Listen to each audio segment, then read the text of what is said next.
Next, we go over to a man that's probably the most consistent player on the Giants, Blake Martinez, Big Blake, Blake Martinez, the cyborg, whatever you want to call him. He is the one guy who either leads the NFL in tackles or is like right there in second or third place for leading the NFL in tackles. The tackling machine, another nickname throw out there. But Blake Martinez, somebody that has yet to earn himself, actually, let me correct myself, somebody that has yet to be recognized for a Pro Bowl or All-Pro selection in the NFL. He's definitely earned his spot, in my opinion.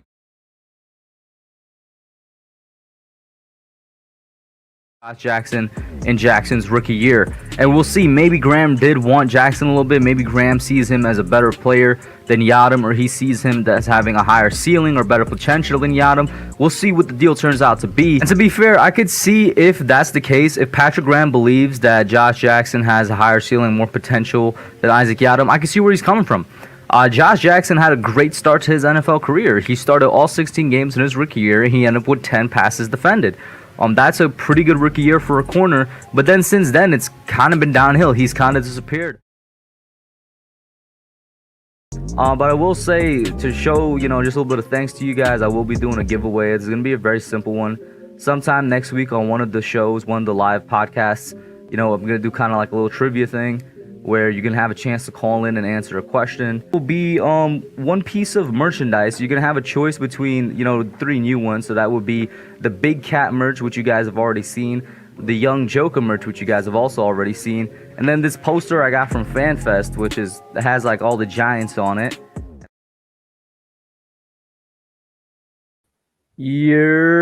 What's up, Giants fans, Hub watchers, YouTube subscribers, Twitter and Instagram followers? It's Kush back at it again with another New York Giants live stream, Just Chillin podcast episode, call-in show, I should say.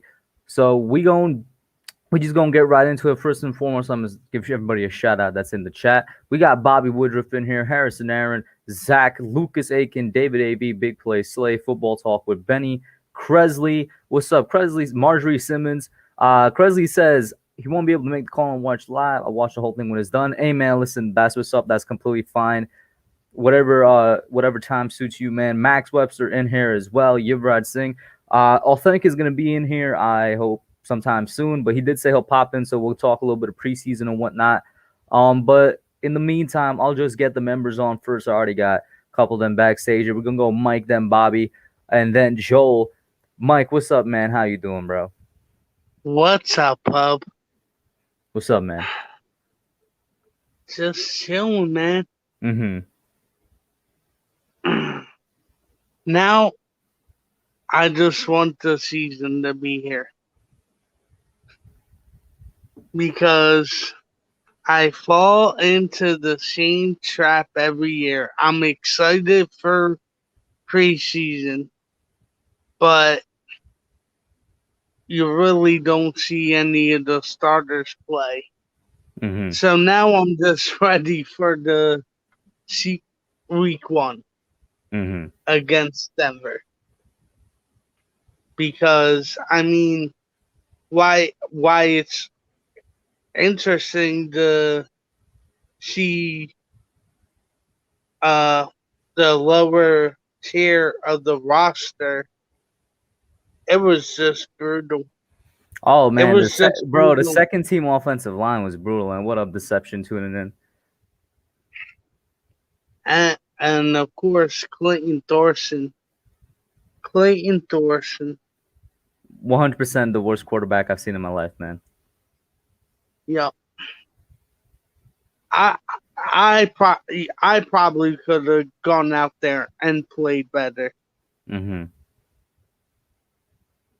Hell, I think a 2-year-old could have played better than him. That might be stretching it. But yeah, I mean, it sucks that he got hurt. Of course, you don't like to see anybody get hurt, but damn, he sucks. We did cut him right away, I'm pretty sure, and then we replaced him with the guy out of Michigan. Yeah. No, is it Michigan or something, or is it somewhere else? Michigan State. Yeah. Lewarke. But what? Lowarky is his name. Okay. I just remember his first name began with a B. Yeah. Mm-hmm. But What up, Joseph Harrison? Listen, man, I just want us to get some offensive line depth. All right, that's all I I want. know. I know we traded for a couple of corners, essentially. I hope that we're not done. I said in my vid today, I really hope that we didn't give up a 6th-round pick for a special teamer, and then that's the end of that. I hope we package some of these excess corners we have with some other players that we have some excess at positions, and we I don't know, go out there and get a good rotational guard or something, man. But we have Ryder sitting right there in free agency. It's got to be cap Why space, not man. sign him? It's got to be cap space. It has to be. I can't think of any other reason from the Giants' perspective that it's cap space. I've also, like, for example, I talked with Miz off screen on a phone call about it before. I'm like, nobody else has tried and sign him as well. Maybe there's some off the field that we don't know about. But there's a couple of things, man. There's a couple of things. Also, shout out to Ash Money. He's somebody who wants to have on for a whole stream in here as well. What up, Ash? How you doing? What's going on? What's going on, Ash? Mike just asked me the question. I'm gonna ask it to you as well. Where he's like, "What's up with Ryder? Why aren't we signing him, Austin Ryder?" Ryder. Oh, that's lineman. The center, yeah, yeah. Center. I don't know. I put this on Twitter like the other day. I feel like Joe Judge knows something that we don't, and that was my point back when, I was like, we shouldn't draft O-line with the 11th pick or the 1st-round pick or the 2nd-round pick, because I feel like Joe Judge has more faith in his offensive lineman as we do.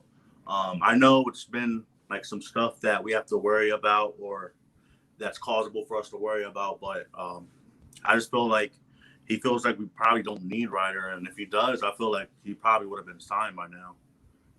Of course, you have like the media that would be like, they'll like boost everything that, they'll be like, oh, he's meeting with the Giants. Oh, we got to sign him. We got to sign him right now because, we can put him at center and then move Nick Gates to guard and now fix a whole line. I feel like it wouldn't fix a whole O-line. But yeah, I just feel like Joe Judge just like has more faith. Oh, he 100% does. That we don't know. I think that's why we haven't like really seen, him. He hasn't really spoke about it a lot either. So, to be fair to the reporters, but he kind of hinted at it during his presser. Mm-hmm. Oh, really? What he said? I didn't get him.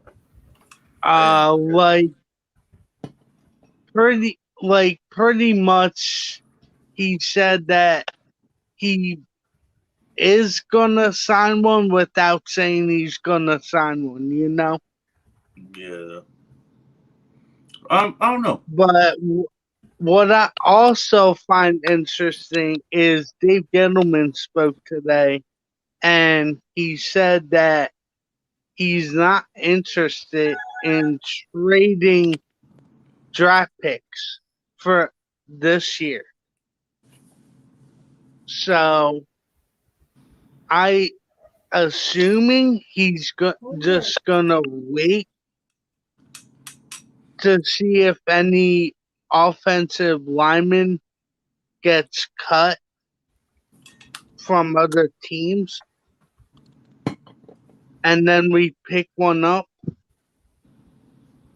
because I find that interesting. He said that he doesn't want to trade any picks this year. We have 10 draft picks, and pretty much said he wants to use all 10 draft picks. Mm-hmm. I wouldn't want to lose any either. Yeah. I'll say this real quick. I'm gonna pop on Bobby.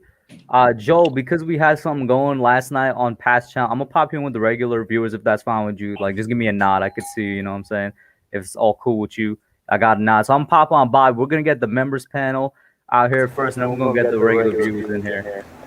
Hi guys. What up, Bobby? How you doing? Ash Money, where are you from? I'm from Delaware. Oh, that's a nice place. I like your microphone. Hey, how's my thing going? It's better, but I can still kind of hear a little bit of echo. We could deal with it though. Yeah, we could live with it. I Yeah. tried to fix it. I was on StreamYard the other day with what do you call it? Sports Fear. No problem with that. They didn't have any problem with mine. Because the chat, I mean, you can check the chat. Chat, you guys hear it too as well, right? What, do you think I But lost it's some fine. mic? Yeah. You look good. I lost. I'm down to 275 Nice. Good from job, man. 366. You sure that's a good trade they did with Green Bay? I'll say this. I think right now the cornerbacks are kind of at an equal level in Yadam and Jackson. Yeah, I don't know. But what they Jackson traded. has a higher ceiling, I think. Oh, that's why they traded him. Yeah. And who's the guy from the Texans? Is he good? He's just a special teamer. Oh, okay, gotcha. So I hope we get that guy Mike Nixon said from Cincinnati. Is he from Cincinnati? Yeah. No, he's from Kansas City. Kansas City. Yeah, that's right. He's a free agent. Yeah. I like that. How you get that microphone? Well, my microphone's in the computer. Where do you buy that microphone? Ash Money. Mine. I got it on Amazon. I like that microphone. So when is Awthentik coming out? Whenever he does pop in, he told me that he was gonna get something done real quick, and then he's gonna pop in. Oh, it might be a little bit later on. Oh, I wanted to talk to him. I thought he was gonna be on. I like him. You like him? Yeah, thanks, bro, man. Yeah, he's awesome, and his crew is awesome too. What's his friend's name with the dog? Do you know his name? With the dog? You know, you have three of them, and then the guy in the middle. He does I trivia. don't do the dog. Oh, Scotty. Yeah, Scotty. Yeah, Scotty. Yeah, with the doggy. Yeah, I like it. I haven't seen them in a long time. And the guy with they do their podcast during the season. That's why. The guy with the beard is funny too. They live in Washington, don't they? Yeah, Maryland. That's close to you, Ashmany. Yeah, well, I'm in North Carolina right now. Oh, I like that place. I went down there. Yeah, that's cool. Oh, it's echoing, guys. I'm sorry. No, it's all right. Well, we could get you a couple questions. Okay, what's the questions? Oh, I got a few. Yeah, those were the questions. Oh, that's about it. What do you think about the trade? Bless you. Thank you. Bobby, what do you think about the trade? What? About what? The trade. I think it was kind of stupid. Because I don't know, they're equal, like you said, so I thought it was going to be a good trade, but you know. And then I didn't know about the Texan guy. You think he's going to be good? I think he's only going to be a special teamer. We'll see. Well, he gets punts, right then? I don't think he's a punter. He's like a For gunner. me, I don't hate the trade. Oh, I hate what we got back. Yeah, I know. I don't understand that trade, though. The chat's telling me it's doing bad, Bobby. Oh, I'm sorry, guys. I gotta go. If I wonder what it's like because you said it worked with Sports Fury. I'm not sure what it is then. They were on StreamYard. They did. Okay, I'll try to fix my microphone. Can it come on later? Yeah, sure. We're not going to talk to you. Want to talk to him? I'll pop you back on. Okay, I'll try to fix it. So, fix the microphone, you said, right? Yeah, it's probably your speakers and your computer. Okay, I'll check my speakers. Okay, I'll come back later. Okay, I'm sorry. No, it's all right, Bobby. Love having you on, man. Yeah, you're great, guys. Nice to meet you, Ash Money. Nice to meet you, Bobby. Yeah, I talk a lot. I love talking. Okay, I'll be back later. I'm fixing it right now. All right, then. Peace, man. Okay. All right, let's get on a little bit of a panel here. I'll be back later. Oh, my goodness. Oh, my goodness. Wait, hold up. We're still getting an echo from somebody real quick. Panel here. I'll be back later. I think somebody. Miz, You have the stream running somewhere and we can hear it. You're gonna need to turn it off. I think somebody. I'm away from to turn it off and then add him back in.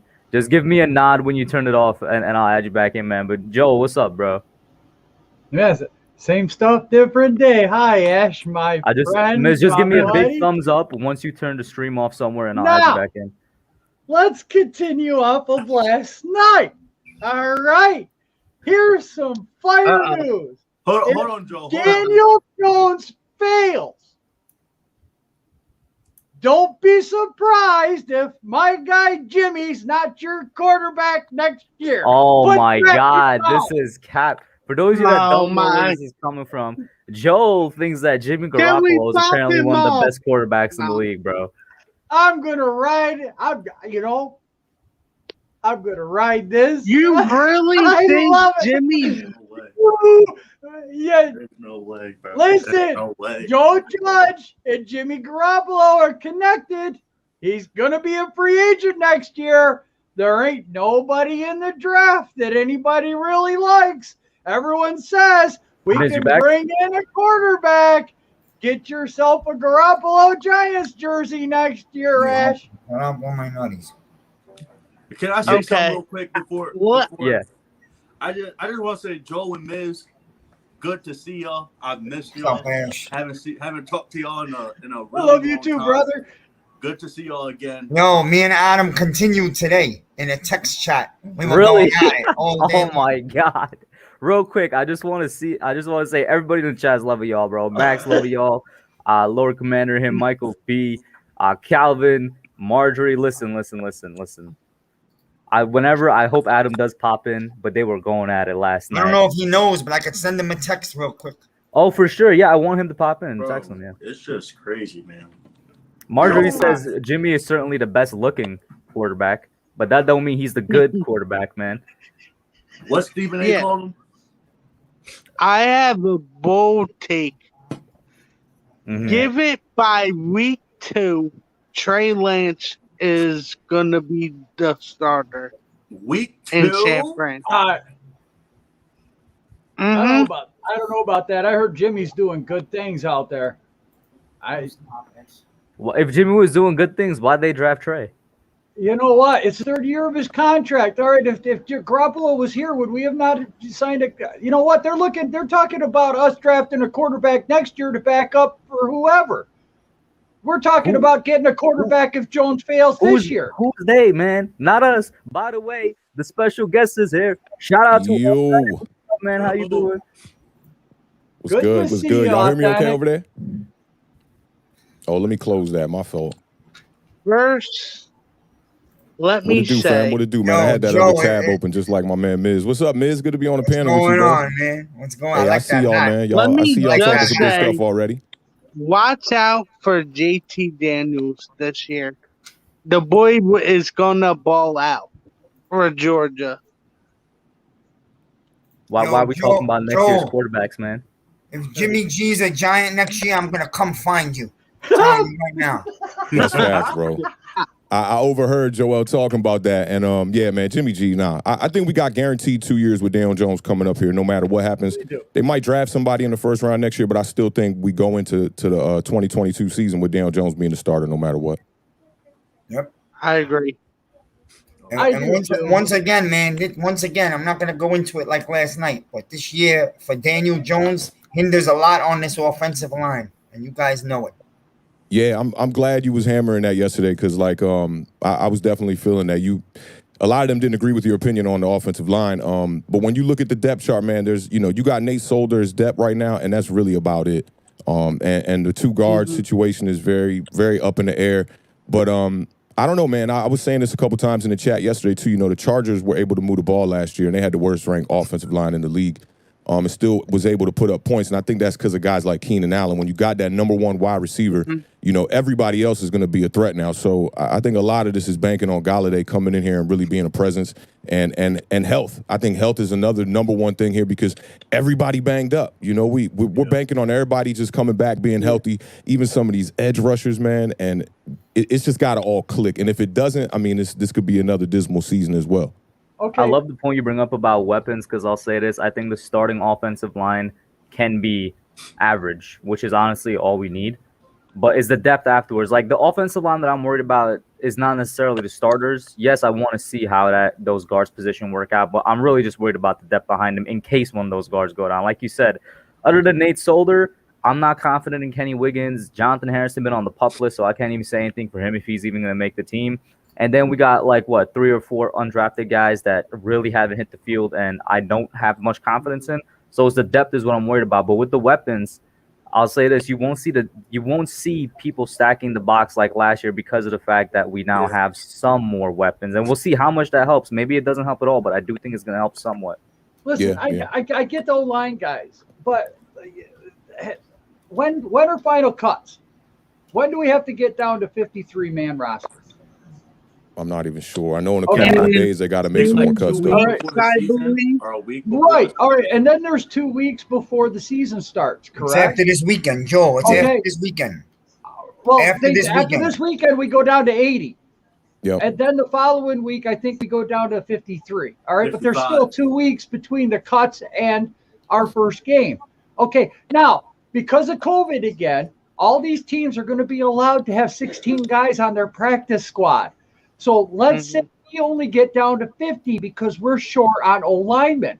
We can nab guys that would be a second-round backup for other teams that are on their practice squad. We can sign those O-linemen to our team. They will be on the team starting. These guys are in football shape. These guys have been taking hits. These guys have 3 preseason games in them. They've been playing football. I want that person.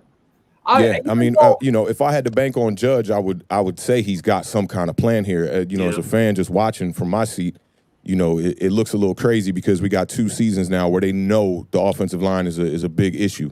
And if they're banking on, some guys getting cut and hoping they can bring somebody in as far as depth, we know how that goes, man. Offensive linemen, they in the trenches. They could get injured easy. And this team, one guy go down, it's a wrap for us. Hey, Max, you want to know how Joel switched his ways? Because of me. No, I didn't. I didn't switch. I didn't switch, but I'm not going to pay $10,000 for a car today when if I wait 2 weeks, I can get it for $5,000. Yeah. Okay? Look, this guy that everybody wants, he's not in football shape. He's not in camp. He's not taking hits. And we've all seen these guys get signed, and then they get injured week 1, week 2, or before the game even starts. Maybe he doesn't want to be a Giant. Maybe he doesn't like Judge's scheme. Okay? Maybe he wants to go somewhere else where they're going to be a competing team. He wants everybody wants another ring. Okay? But I mean that's all hypothetical. At this point, we're just guessing. It is hypothetical, but you know what? It's still relevant to his situation. Yeah. It might only be 1%, but you got to still include that 1%. Yeah, and I think inside the locker room, they know, what they're going to do with Nick Gates and what they're going to expect with him, if he's going to be the center or not. I mean, a lot of fans have been speculating moving him to guard. But, with the inner workings of the locker room, we really don't know what's going on. And they could be like, we're set. This is the leader of our offensive line here, and he's going to play center. That means the Giants definitely got to bring in some guards. And you also trying to bank on these guys who are starting to be healthy for these first couple of games while whoever this player comes in can adjust to this scheme. And I said move Gates at the end of last season, and you all killed me. And now we're talking I like Gates as center. I like Gates as center. He's been holding it down. And not to say that he can't play guard either, though. But I got crushed. Yeah. I'm surprised that Gettleman did not trade for Greg Little because he got traded today to the Dolphins. And I believe Greg Little also can play guard and tackle. Yeah, and they do seem to need those kind of players. I mean, Joe Judge has put some emphasis on, the tackle position being somewhere where they're going to be moving people around, probably running with 3 tackles. I hope Nate Solder could get on the field this year too and do a lot of damage. I think he's got a lot left in his tank. Ash is back. Yeah. Soldiers, I think, is going to end up starting for Pert because I don't think Pert is ready. Yeah. They'll probably go with whoever's, the hotter player at the time. No. I mean, I could see them both getting reps early. And then, I mean, Solder, I got faith in him. He was definitely overpaid when we brought him in, but he's a good lineman. You know, just because Pert had that first bad play, he stepped up later on. I mean, now come on, he's got a little bit of film on him, and we've got 3 offensive line coaches now. Not one, not 2. We got 3. And Pert's going to be worked with this week. Now we got Cleveland. Now we're going to have reps against another team. So let's wait and see what happens Saturday after this game. This game's going to show a lot more. We're going to be playing the starters for at least a quarter and a half. You're going to see these guys on the field now. Yeah. You're not going to see the same defense the Jets played against our second and third. I mean, come on, Clayton Thorson, really? The defense is going to stack the box against him and make him try to throw the ball. The first game was ugly. But you know what else too is with the guard situation there, I think when a lot of people are talking about the offensive line woes with the Giants, right? We think about pass protection and protecting Daniel Jones, but the other thing that I'm scared of is if Saquon Barkley comes back, let's say week 1, week 2 healthy, and we can't run block, that's going to halt our offense completely because we're going to need them to try to stack people in these boxes so we get one-on-one matchups with Galladay. And hopefully guys like Ross with his speed can burn people in the slot, So that's another thing, too. And Hernandez, pre-COVID last season, he was playing some decent football, I would say. But then something happened there, and I'm hoping that I'm banking that it was the COVID situation because he lost his whole just his whole attitude. I feel like he came in as a rookie, and we had high expectations for him with Saquon Barkley, and now that's kind of going downhill. And losing Zeitler, that could be a real issue. And if they don't plug that hole, I mean, you know how that could go. Real quick, I want to stash this combo real quick because we got a young fan in here in Harrison. I just want to get him on because usually he has a curfew, I guess I should say. Facts. We're going to get him on real quick. Harrison, how you doing, man? Local Bucks fan. What's up? Hey, everyone. What up? Hey, what up? I'm sorry that I kept repeating the echo, but hey, Hub, what's up? How are you doing? I'm good, man. How are you? Good. So, Hub, so I saw the game against the Giants. I felt bad, to be honest, because I was a Jets fan back then. But anyway, I came to tell you that imagine how I felt, how Tampa lost 19-14. I was so upset. But anyway, things will get better. But Jimmy Garoppolo is not the best quarterback. I'm arguing with that. Yeah, okay. You see, Joel, even a Tampa Bay fan is going against you. There's no way. There's no way. Yeah, you know what? No. You know what? It's a great topic because everyone comes at me with it, and it's been going for. That's the only reason Joe rides it. I will too. I'm going to ride this baby. You already know I'm waiting. He don't even believe in that. I don't think for real. You know what? He's just saying it. I'm going to tell you why.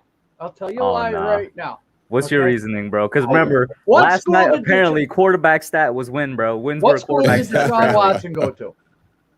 Huh? What'd you say? What school did Deshaun Watson go to? Clemson. Roll Tide. Okay, thank you. What? Wait, no, it was the Clemson. Roll Tide. Are you an Alabama fan? Roll Tide. Are you an Alabama fan? Roll Tide. I put Jimmy Garoppolo in the Andy Dalton category. He's probably at the top of those kind of that tier quarterback. He's capable, but I don't think no teams are going to be really dying to try to get him. And especially if the Daniel Jones experiment don't work, it's like, why would you bring in a guy like that where it's kind of not working already? Yeah, but did you see the reaction I got from Ash? He busted my chops last night. That's what I said. He's only doing it for the reaction, he man. Is. I know he is. You know who I'm waiting for, though? Right now. And it makes for a great streak. It does, because everyone brings it up. I'm really waiting for G Nation if he's going to pop into because we got to address that cap that he was saying last night when it came to Dak Prescott. There was big Dak Prescott cap going on. No, there was some Dak Prescott. That was legit hate, bro. That was some hate. This man said if he was on fire, he wouldn't put him out, yo. It's some more colorful language. But Harrison, what else you got, bro? No, like you guys were saying about Trey Lance in week 2. I have him going week 10. As a starter. That's a long time. Garoppolo gets hurt. I could see that. Yeah, but here's the thing for New York, the way I see it, they need a good quarterback. So I would just stay high in the draft, offer good QBs like from Clemson, which are the Tigers class field. And like I was saying, I think they just should go after like a good guy in the draft or an undrafted free agent, which is not Garoppolo, by the way. Are you talking about for backup? Yeah, basically, because Jones hasn't been doing well. Like face the facts, he hasn't. I think you guys should go after someone from West Point because they've just been great players down there at the military academy. But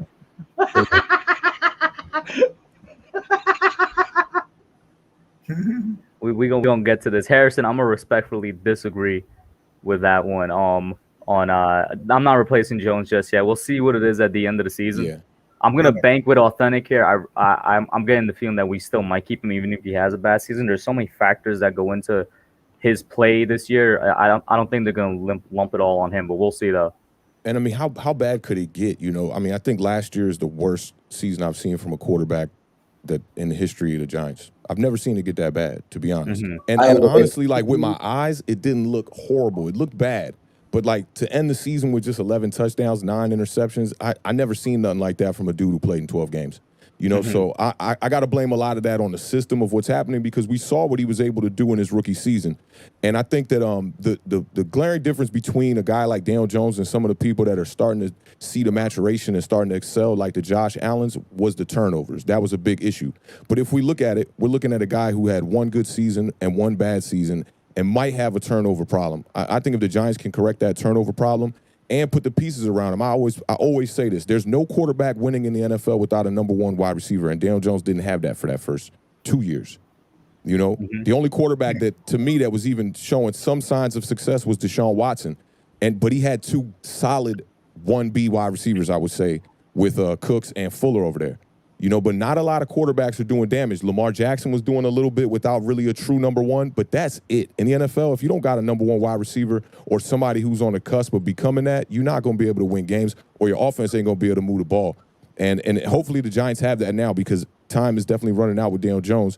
I think they're going to give him the 2 years because they know they did him dirty. The only wide receiver that the Giants drafted in that whole tenure of Dave Gettleman was Darius Slayton in the 5th round. Finally, we got Kadarius Toney because they feel the pressure now. So maybe they're going to patch that offensive line later because they're going to use these weapons as a way to get the ball down the field maybe. I couldn't say it better myself real quick there. Harrison, thank you for calling in, though, man. No, you're welcome. Stay tuned, guys. Bye. Peace. Just to run off what Awthentik said, I mean, okay, the last second half of the season, you know what? We didn't do very good in the win-loss column, but Daniel only had 1 turnover. Yeah. I mean, so, okay. So Yeah, now, if you look at the stats between the 20 and the 20-yard line, Daniel was moving the ball. But when we got down to the red zone, you can look at we didn't have the playmaker. We didn't have the number one wide receiver, and a lot of it was Garrett's play calling. But there was also the guys didn't know the plays because we saw a lot of confusion down there too. We did, and I'm not banking on Daniel Jones like where I'm saying like it's a 1,000% guarantee if you get him this 1A, he's gonna be the guy. Right. To just judge quarterbacks in the NFL is not easy because like that thin line, you see quarterbacks like Goff who struggle, but at times can look fantastic. So that thin line, of being a really good quarterback in the NFL, guys just make that jump, So I like to see consistency over time with that, which is, why I'm not sold on a lot of the younger quarterbacks just yet. Like Herbert had a lights out season, but I need to see him follow that up because consistency, once these guys get tape on you and they start to know, Daniel Jones likes to fumble the ball. Well, right. If I'm playing edge rush, I'm going for the swipe every time. Right. Real quick, shout out to the Shepson for the $2 super chat, even though I don't agree with it. He says Dak is the Nick Foles that made it. He's giving Dak we gonna get into this credit. eventually. I don't get with the Dak Prescott haters, man. But he's giving Dak too much credit because Nick Foles has a statue. Yeah, Nick Foles is the Nick Foles that made it, for real.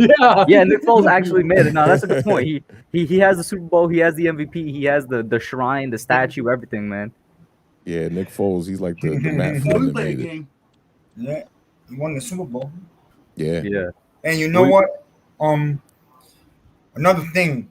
See, if you could get back a healthy Barkley, and now Jones for the first time gets to play in the same system for a second year, and you add in that there's a camp, and you add in that we brought in weapons, I mean, all signs point up for Jones this year, Yes. Yeah. And listen, I'm not going to keep harping on the O-line. Let's hope they come together. They did look good the last few weeks last year. My concern is the O-line, obviously. I'm sure it's most Giants fans' concern. Actually, Gettleman touched on it today in his press conference. He said that basically they'll wait till after this week's preseason games where other guys are going to get cut. He was talking about O-linemen without actually saying it, So Listen, I trust I've always been a big Gettleman guy. You guys know, Hub knows. So I trust. Me too. I trust him and Judge will, if they feel they need someone after these games this week. I'm talking about the scrimmage on Thursday and the preseason Sunday. Then I'm sure they're going to go out. That's a good matchup. I don't know if they're going to be in practice. We get to see because they're going to be going up against Myles Garrett and Jadeveon Clowney. I don't know about in the preseason game, but we'll see what they look like in practice. And you can't get worse than like the 31st. I mean, you can, but you can't get worse than the 31st ranked defense. Offense, Yeah. It's one more spot, right? What's up, Red Rifle? Yeah. Well, again, the thing about the 31st defense, man, is like a lot of these teams are getting better.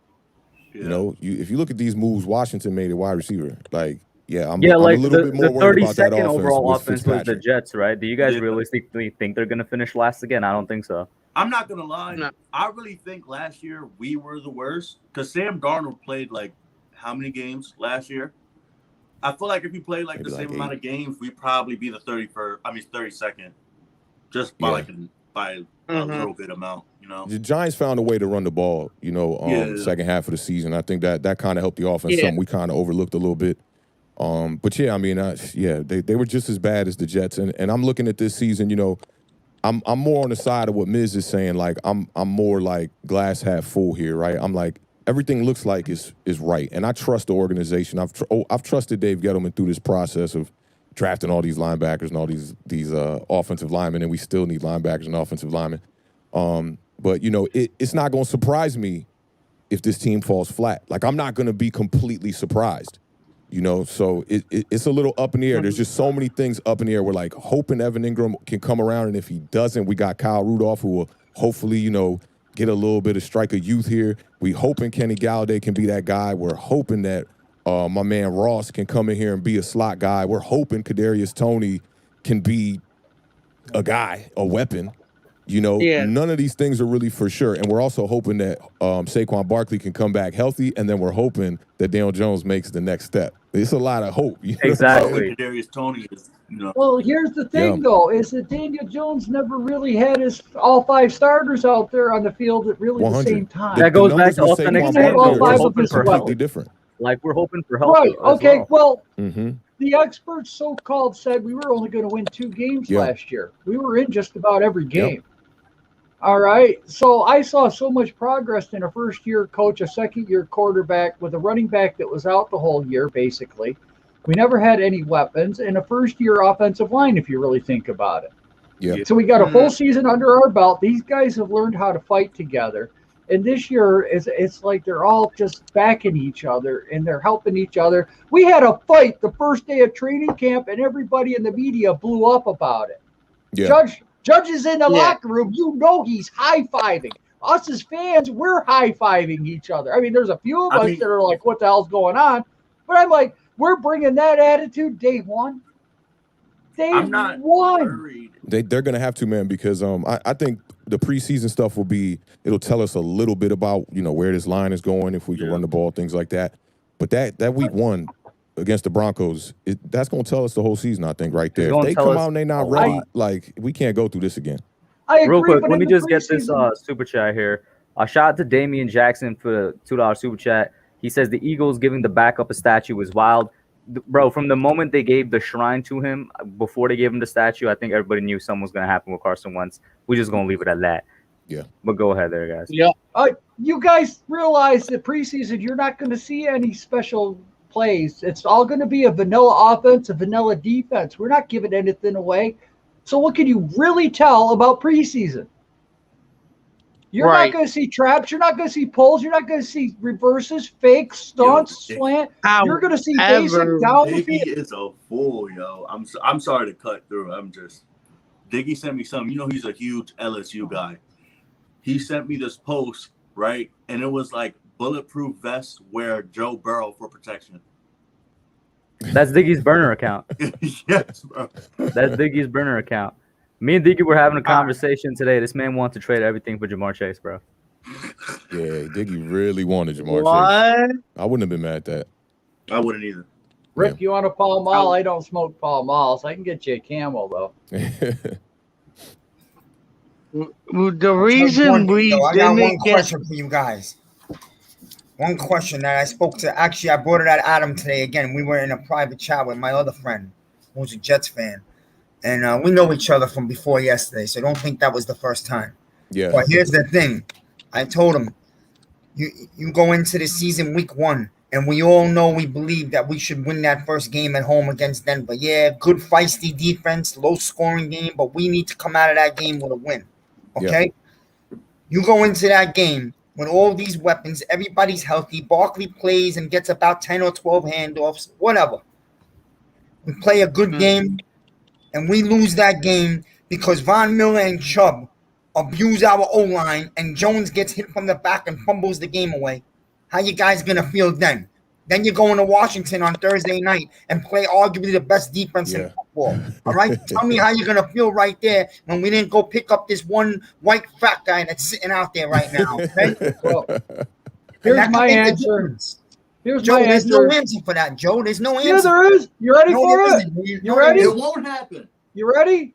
We swept Washington last year. We're going to sweep Washington. Stop with the last year stuff, okay? Because we won 6 games. Stop with the last year stuff. Y'all put too much stock into Washington.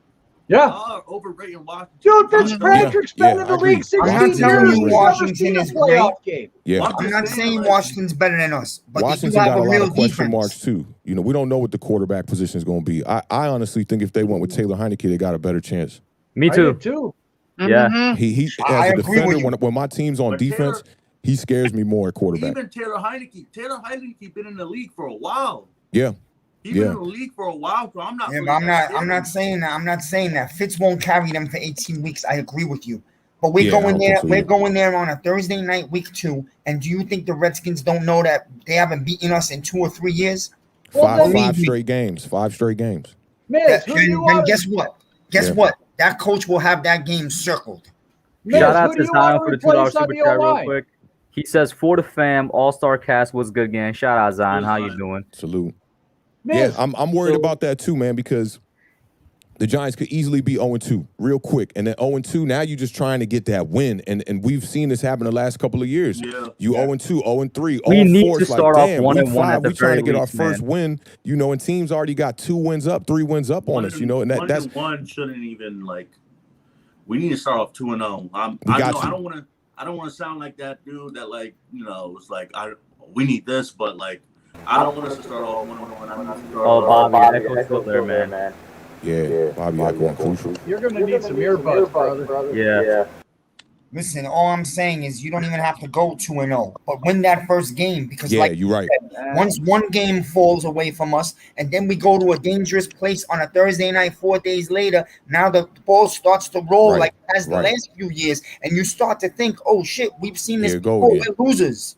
Mm-hmm. You know, you don't want that to happen. You got to at least get a win out of those first 2, because if you lose to the Broncos week 1, you're going into what I think is a must-win situation Thursday night in Washington. You got to win that game. You come out 0-2 out of that out of the first 2 weeks, you're going to dig yourself too big of a hole. That a team like this that's not experienced really doing this, we've been catching our stride after 8 games for 5-6 straight seasons. It can't happen this year. All right. Who do you guys want to replace on the O-line then?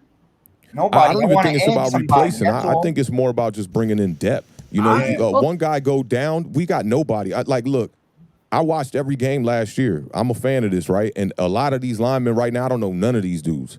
I don't know none of these backups. So maybe Joe Judge got a secret knife in the stash somebody I don't know about, but seeing some of these guys in that preseason game, they was looking real bad.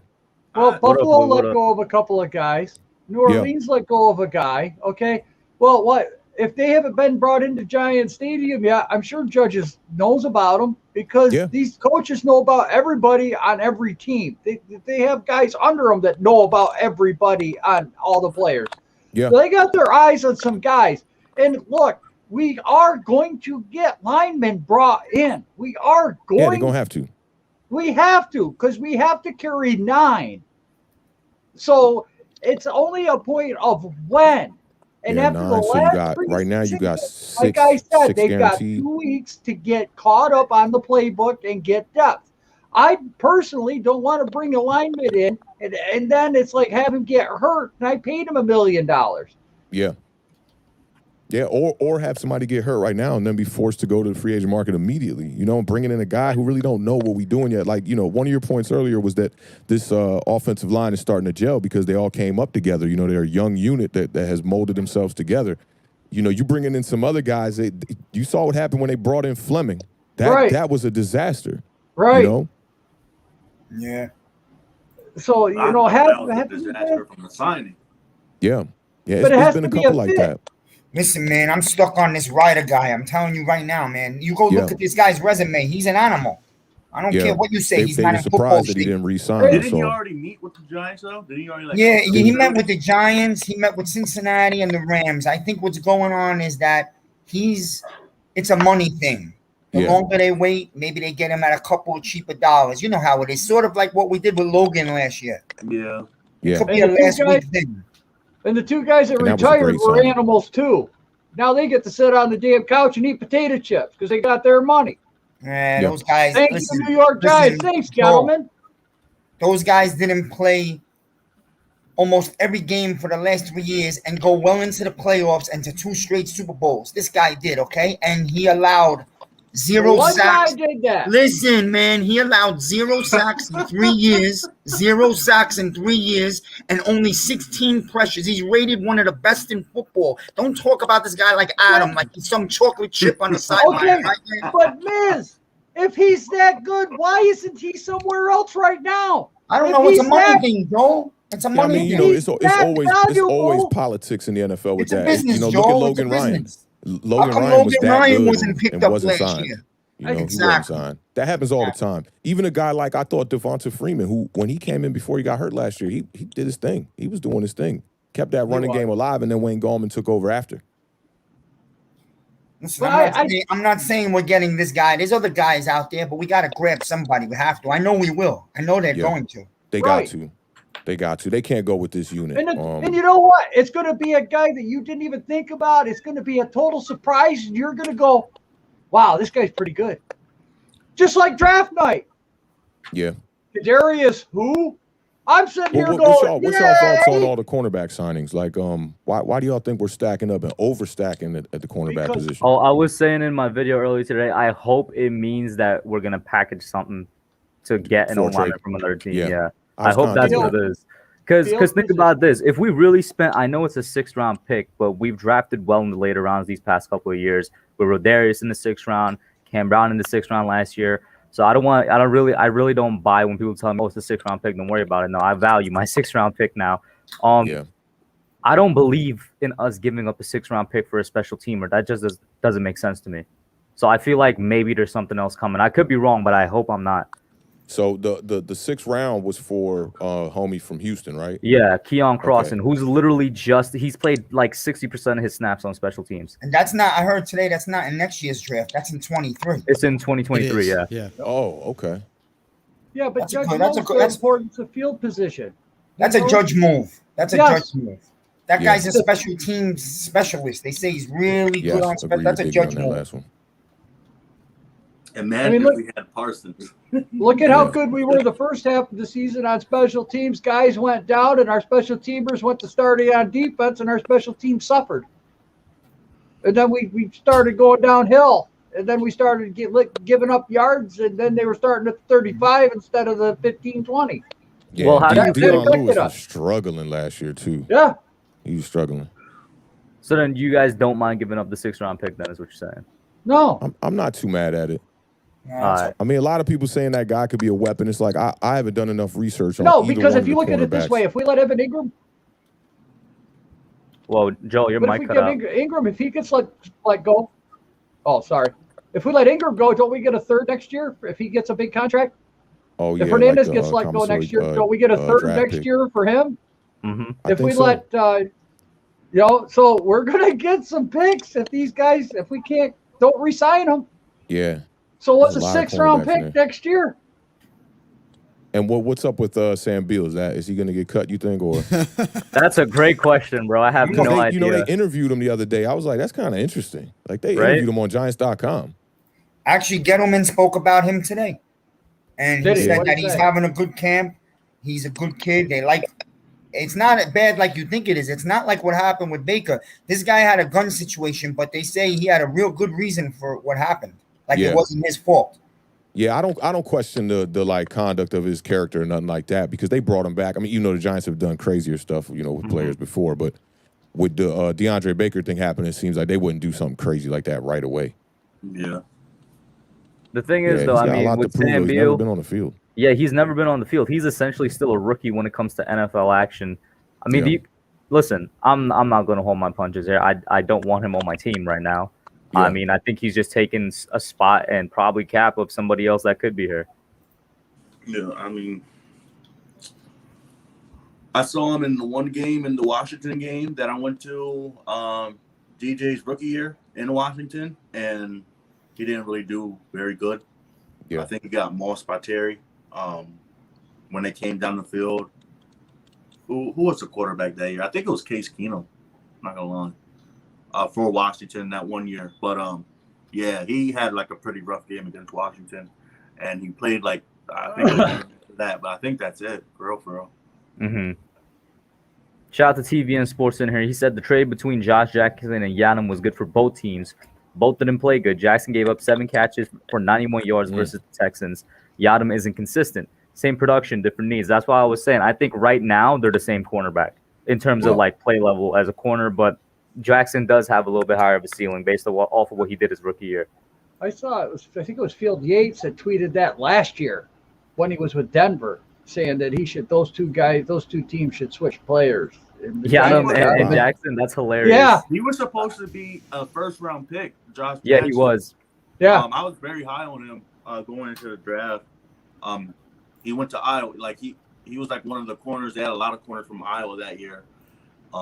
And like him and Jair were supposed to go in the first round, and Packers got both of them in the second or third. Hey, who's this all-world defensive end that's coming out of Oregon in this next draft? He's supposed to go I haven't even looked. I've only heard of him by name, Kayvon Thibodeau. Yeah, I got my eyes on him already, Hub. Like I had Parsons from a year ago. And it's kind of like what Red Skull said in Endgame and Infinity War, a soul for a soul. Because like Justin Fields is my guy. I want to see him do good, but I need the Bears to lose a lot of games. Speaking of Kayvon Thibodeau, I got Joel and Mrs. opinion last night, but I'm curious about yours, Hub, because I know you're extra high on this guy. If tomorrow Washington said we'll send Chase Young your way, but in return, I was in the stream when you asked that. I think I answered. Oh, were you? Yeah. I don't remember what you said. What did you say? So I will say the question again for viewers right now, actually, and then I'll answer it again. So if Washington came to us tomorrow and said we'll send Chase Young your way, but in return we want O'Shane Ximines, Lorenzo Carter, and Azeez Ojulari, what are you doing?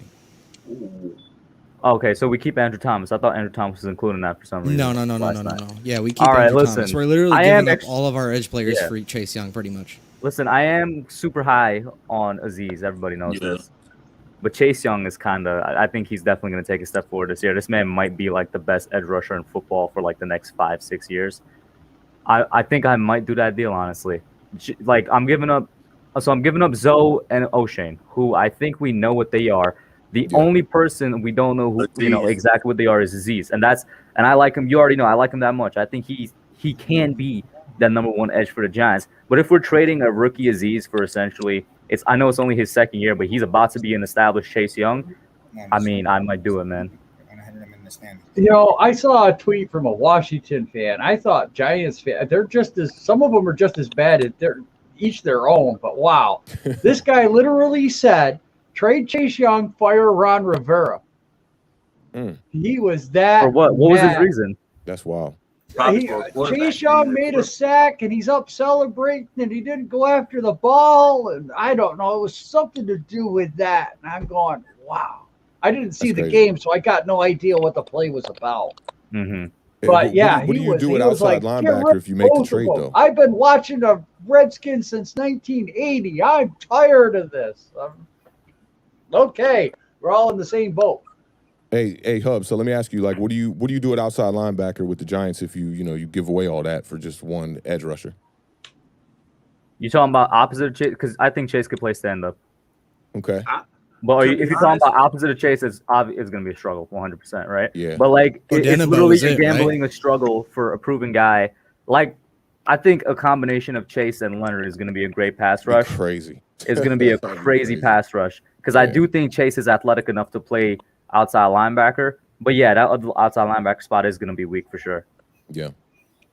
And I don't even think like you really need like a big name or like somebody up, because Chase Young is just that dude. Like, he's gonna take away a lot of pressure, and that dude's gonna come free. And technically, we do have the big name is just on the inside. You know what I'm saying? So, Yeah. So you're still going to make that trade if we can get Thibodeau next year? Why would I make the trade if it would? Wait, what? Wait, what? You know, we might have a top 5 pick next year. We might get that Thibodeau kid out of Oregon. I'm not doing anything for. I'm not doing. Yeah, I'm not doing I'm not anything for gonna lie, Kayvon you might Thibodeau go yet. like That's top so five. far from now, and this man could fall off. Who knows? Well, The number just one ask edge rusher me a in question. Look this at Greg class. Rousseau, man. Yeah, exactly. Look at Greg Rousseau. He was the number one edge, like consensus, like a year before the NFL draft. He dropped all the way to 30 to the Bills. Yeah. And yeah, he showed great in the preseason. Steal. We'll see if he could translate that to the regular season, but nobody's really that convinced of him. You know what I'm saying? I'm not doing anything for Kayvon Thibodeau as of right now. Steal. If he's as Gregory advertised, Rousseau he's was going a top steal. 5. Buffalo stole a beast. Watch. Yeah. Buffalo stole a beast. If he's as advertised, he's going top 5. Kayvon, yeah.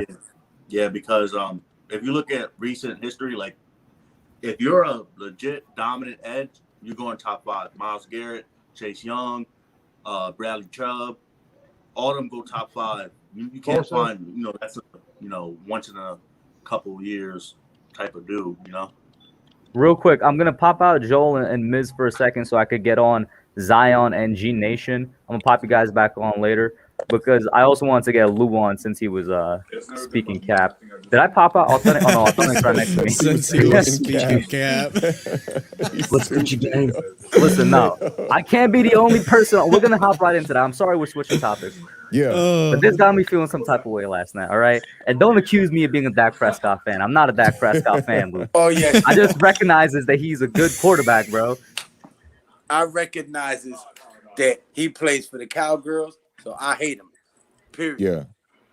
You can hate you him, can but hate he's still him, a but good you telling me quarterback, he's man. a He's still a solid glorified He's backup a quarterback? glorified backup quarterback. Okay, listen. Let's be honest. Had Tony Romo not got hurt, Dak Prescott would have spent his career bouncing around from team to team as a backup quarterback. What about Drew Bledsoe? What about him? Oh, We did talking bring about that Dak up last Prescott. time because that's how Yeah, Tom but Brady I got on mean, the I field. think that's a fair Yeah, comparison. but we talking about Dak Prescott. Okay, so let's go Dak Prescott then. Listen, So Tom when Tony Brady Romo came on came the back, field- you remember? listen, I don't know if you hold on, remember when hold Tony on. Romo came back. He played Tom for a Brady couple came games, on the field. and Dak Prescott took the job back. Listen, Tom Brady came on the field, took the job. Drew Bledsoe came back, never got the job back. No, that's literally what Authentic just said. Tony came back. No, and got but that's not injured true. again. That's not true because Drew Bledsoe did get back on the field. Right, but he didn't take the job back. And I want to say it happened during the playoffs, is when Drew Bledsoe came back.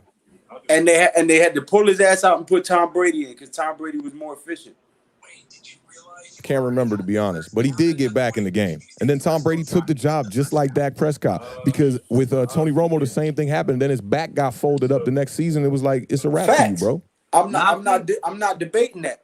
But when Tom Brady came in and took the reins, look what he did. Yeah. Dak Prescott came in, took the reins. He's 5-11 against teams that's over 500. Yeah. Henceforth, He has the he's a second most winning glorified record since he backup came into the quarterback. league.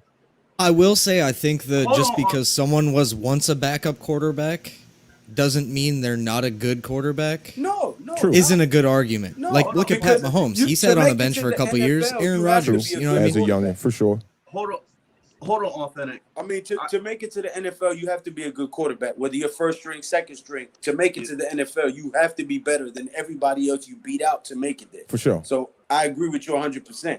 I'm just saying he's not an elite quarterback. He's not going to be a Drew Brees. He's not going to be a Brett Favre. He's not going to be a Aaron Rodgers. He's going to be a Trent Dilfer. Nah, man. There's levels to it. There's in between that. You know what I'm saying?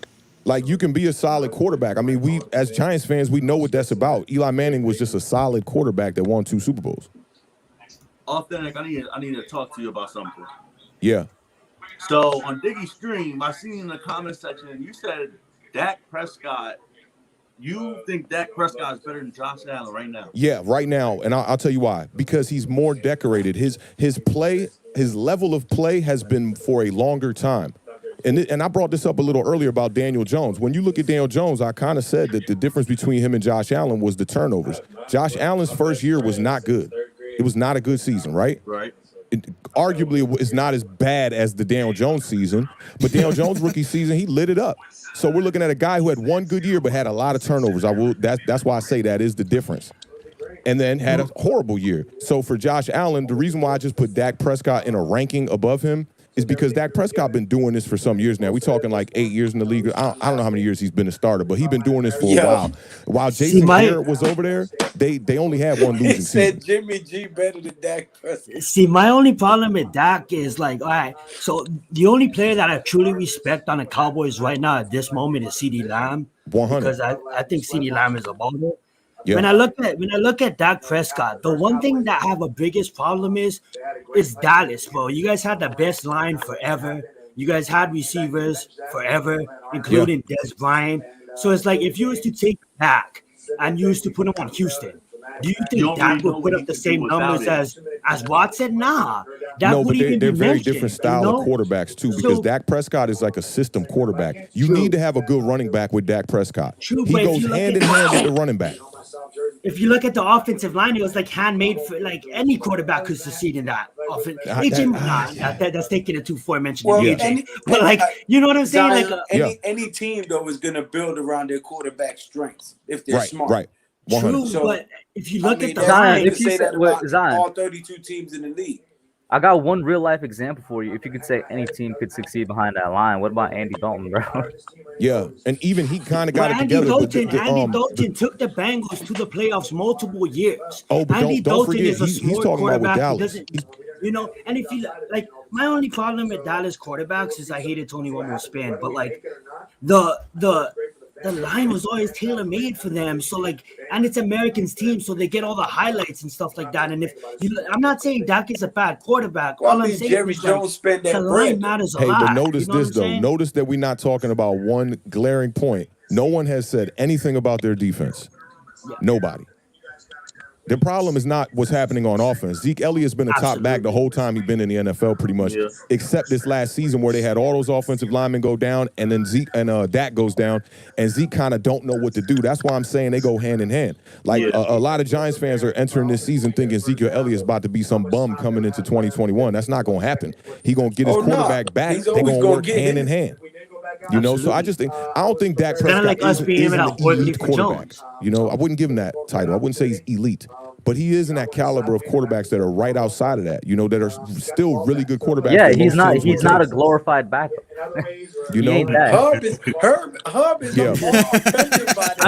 bro, because that's disrespectful, bro. Come on, now you can't tell me that. Case Keenum is a glorified backup. I call him a glorified backup quarterback. Oh, you were saying Dak shouldn't be stored in. And I can name countless of quarterbacks in the league. I think he's top.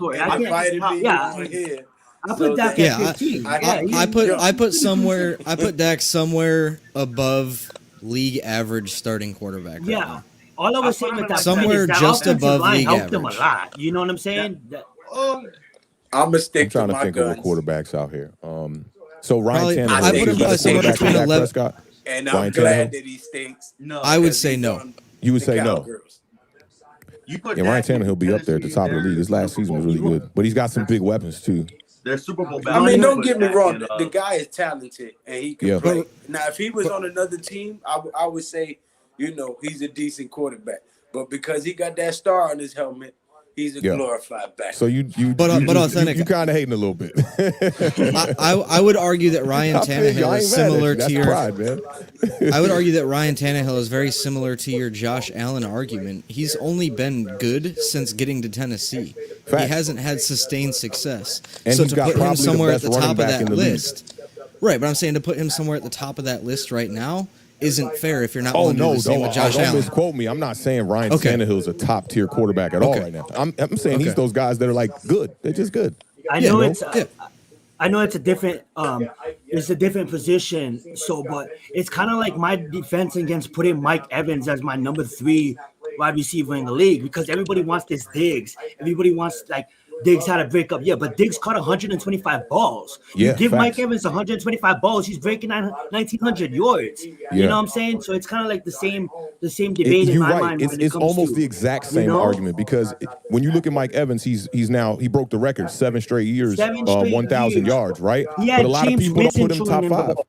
I put Mike Evans in like that 6-7 range. I've always I think a lot of people like to think about what you've done for me lately. Like they think past season entering. A lot of people are saying that about the top 100. They're just like considering just what they did Mike last Evans year. Been consistent through Jameis Winston, through Forever. Tom Brady, through I don't even remember the guy. There's one or two more quarterbacks there. You know what I mean? So he's been putting consistent numbers up throughout. I just don't see various quarterbacks. So here's he's the thing, consistent baller.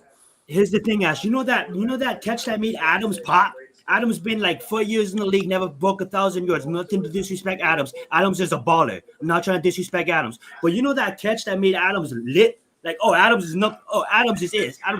Mike Evans been. Yeah, Mike Evans been catching those balls. Maybe not that to the extent, but dude, you can put Mike Evans. He gets double coverage in the end zone. He comes up with the football.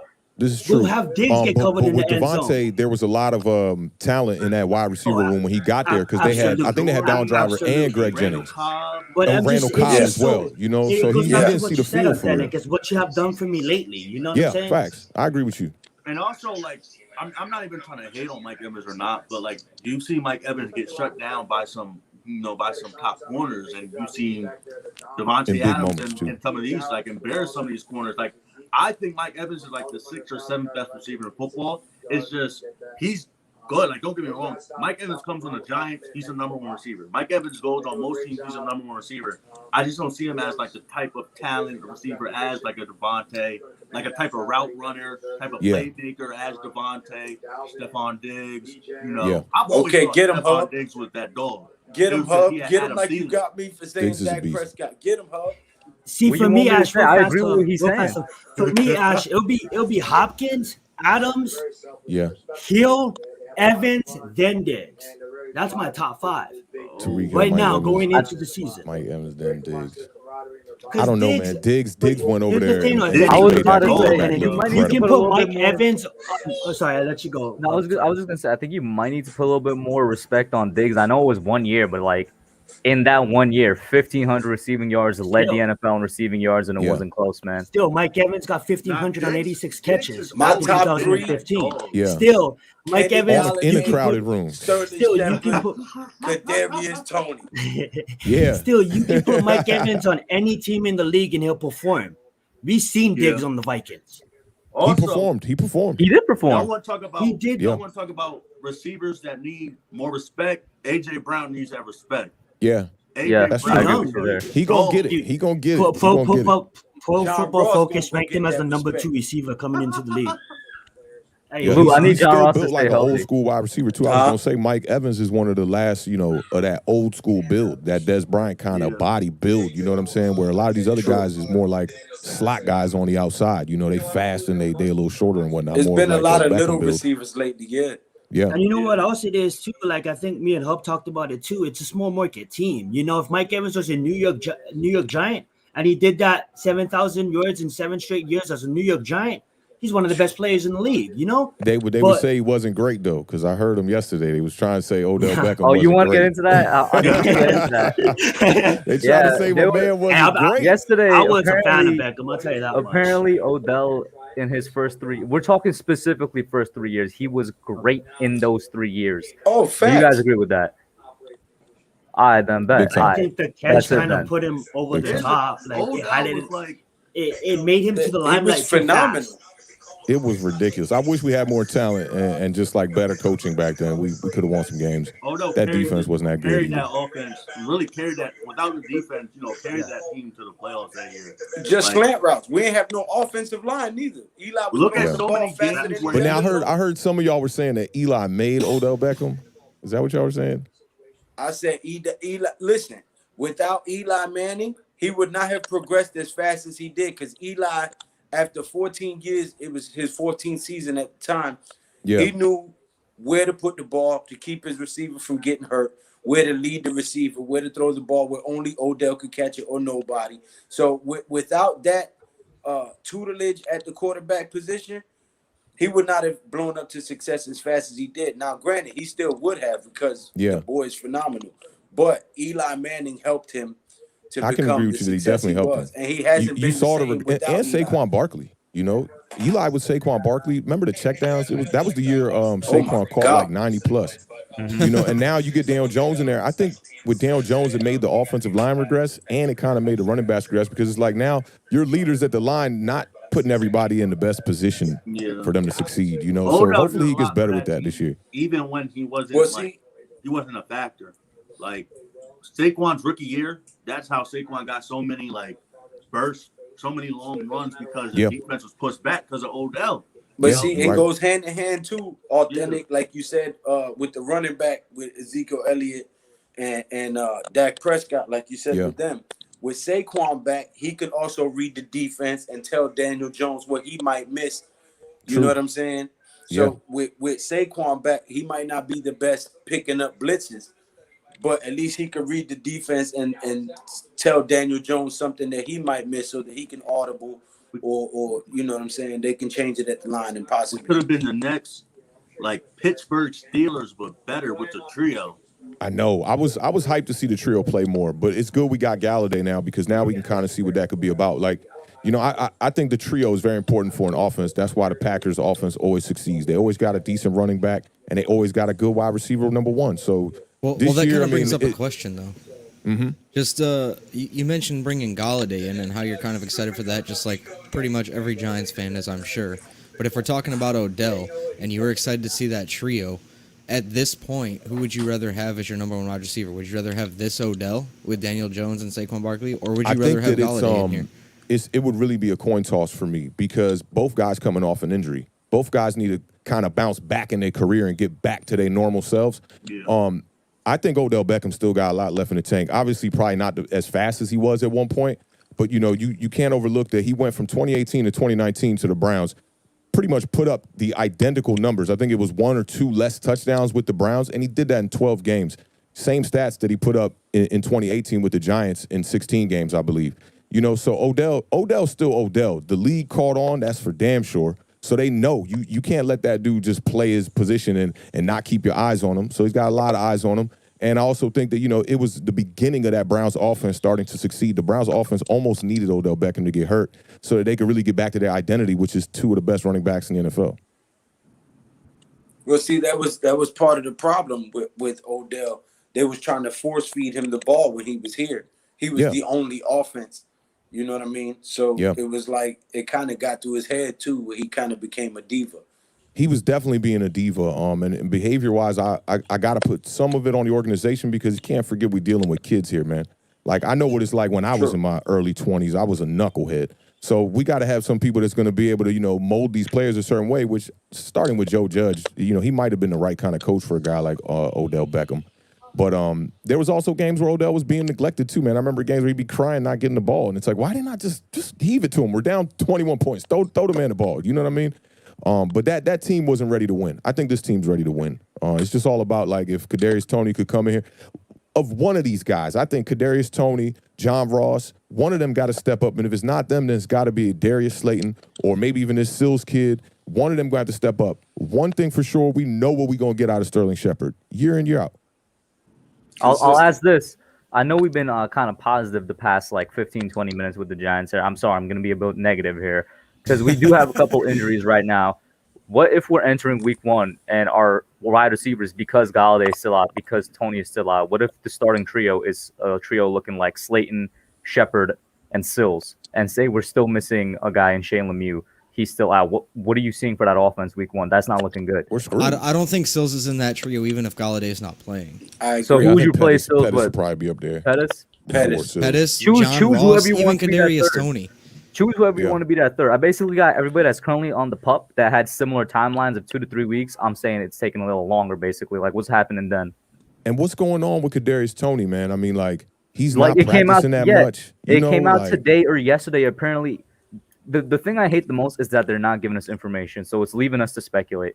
I don't know if it's still a hamstring thing. I don't know if it's still a COVID thing. If it's still a family thing. It's literally that he hasn't been participating.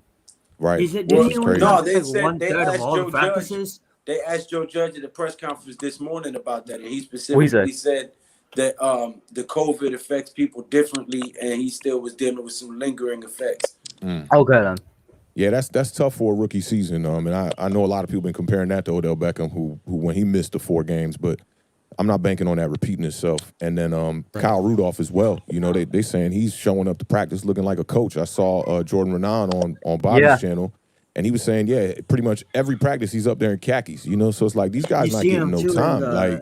So I'm worried about it. I'm definitely worried about it because then we're gonna have to rely on the defense to do things to win. Exactly. To win If we go into Denver, if we go into Denver missing basically most of our offense, because remember one name I didn't list, but I probably should have, is let's say they take a lot of time with Saquon and he's not there week 1. Right. That's going to be a problem. Real quick, I want to address Marjorie's comment here because another player that didn't practice today, and we found out the reason why was he traded, was Isaac Yiadom. So Dante Pettis didn't practice today either. There was no explanation. Do you think he's possibly might be traded as well with the next couple of days, or is there something else? Wouldn't surprise me, especially for a lineman. I mean, hey, we're gonna get a lineman. I ain't mad. Yeah. Because Pettis is a good depth piece, but he's not going to be a main guy. And the wide receiver room is crowded. I mean, I got high hopes for John Ross, man. I hope he can be a slot guy that we can utilize him on these little quick plays, little reverses, and, you know, just a little trickery. You know, he's got the speed and for it. not only that, he can always pull a defender all the way up the field and open up the middle for us. Yeah. We came so cheap, and there's Which it wouldn't surprise me to see him out on the outside a little bit. You know, just to burn and get safeties over the top and open things up. Yep. You know, if Kadarius Toney could really be that guy and you got a burner and you got a body like Galladay out there, I mean, safety's going to have to play over the top on that or somebody getting a one-on-one matchup. But that's if it's clicking, man. I'm just like... Exactly. Bro, it goes back to everything you were saying at the beginning.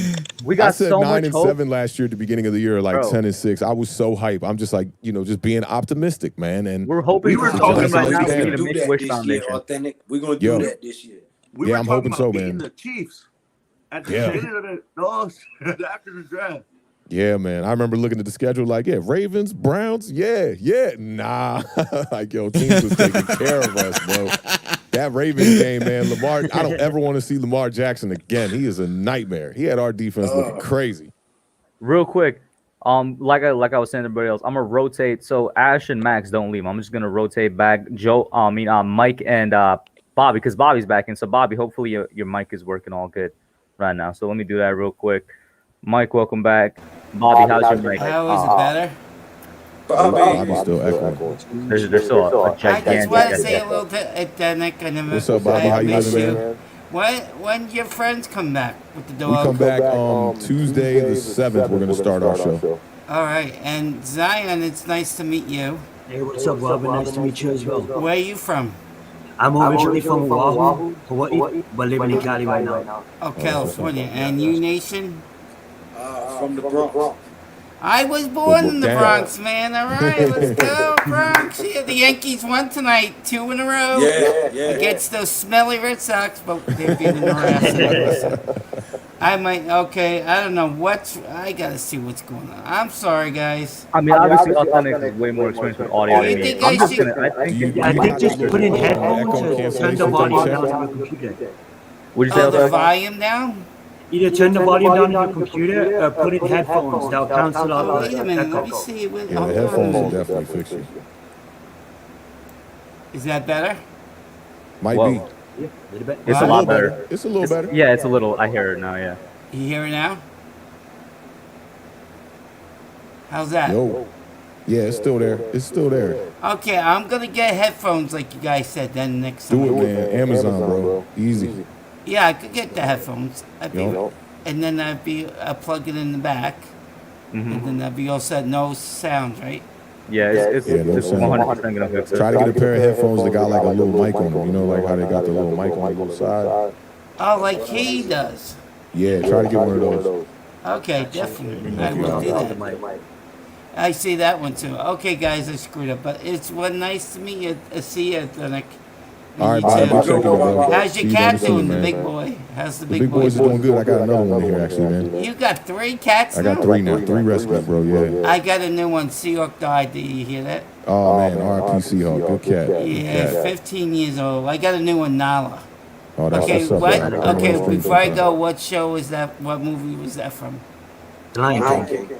There you go, G Nation. He got it. You guys got it. Okay, I'll let somebody else go, and then I'll come back when I get that. When are you on next, Hub? Next Tuesday, every Tuesday. Okay, I come back with headphones and a microphone. Okay, Bobby. I'm sorry, guys. No, it's all right. Good checking you, bro. Peace. Have a good one, Bobby. It sounded like the airplane just landed when Bobby left. Yo, when he said big cats, I thought Awthentik had a tiger. I do got a tiger right now. No, definitely. It's got to be the speakers. I don't know what is it. No. I don't know. Welcoming Jimmy G to the stream. Hey, speaking of quarterbacks, I was just sitting backstage and I was scrolling through Twitter and, I didn't see anything on Daniel Jones. Must be he didn't fumble the ball in practice today. No, I'll say this. Throw an interception today. I'll say this. Shout out to Paul Dottino, because apparently Paul Dottino is the only person that wants to report nicely on the Giants. Nobody tweeted anything about the offense today, but Daniel Jones connected 3 times with Darius Slayton for a touchdown, and then 3 times I think with Sterling Shepard for a touchdown or some other receiver. But no other reporter did it except for Paul Dottino. So I'm gonna say that if I just realized that, I mean, there's no telling what else the reporter's been holding out on us, because Paul Dottino dropped that today, and I was like, that makes me feel a lot better. Yeah, at least there's somebody out there. And Bobby Murphy, my Eagles fan, my guy. I love you, brother, but you know what? Our O-line is just fine because football season don't start tomorrow. We got plenty of time to fix this, my guy. Outside of you, the Philadelphia Eagles, they're just like a car rental place. They both have Hertz. You can have the Hertz car rental place. You can go to the Hertz quarterback rental place. Hold up. Bobby just popped in. I'm going to pop in on for a little bit because he said he wanted to come on. So we got the local Eagles fan on here. And I know Jobin wants to talk to him as well. Bobby, you there? Yeah, I'm here. Go ahead, What up, man. dog? Talk to him. You guys all right? We're doing fine. Can you hear me? Yeah, we got you. You got us? Yeah. Well, hey, man, I feel bad for you guys. I really do. Your Why, man? O-line is trash. Your You're looking through the quarterback is trash. scrapyard. You're looking through the scrapyard to try to fill them holes, right? Because Gettleman didn't draft or go in free. All right, I'll give you guys this. You're deep in the secondary, and but football's won in the trenches. I'm going to educate you guys. Hub, you're younger than me, so I'll give you. But Joe, you should know this. Football's won in the trenches. Yeah. Offensive line, defensive line. That's where it all starts. Right? Yep. What the fuck is Gettleman? I'm sorry, I shouldn't cuss.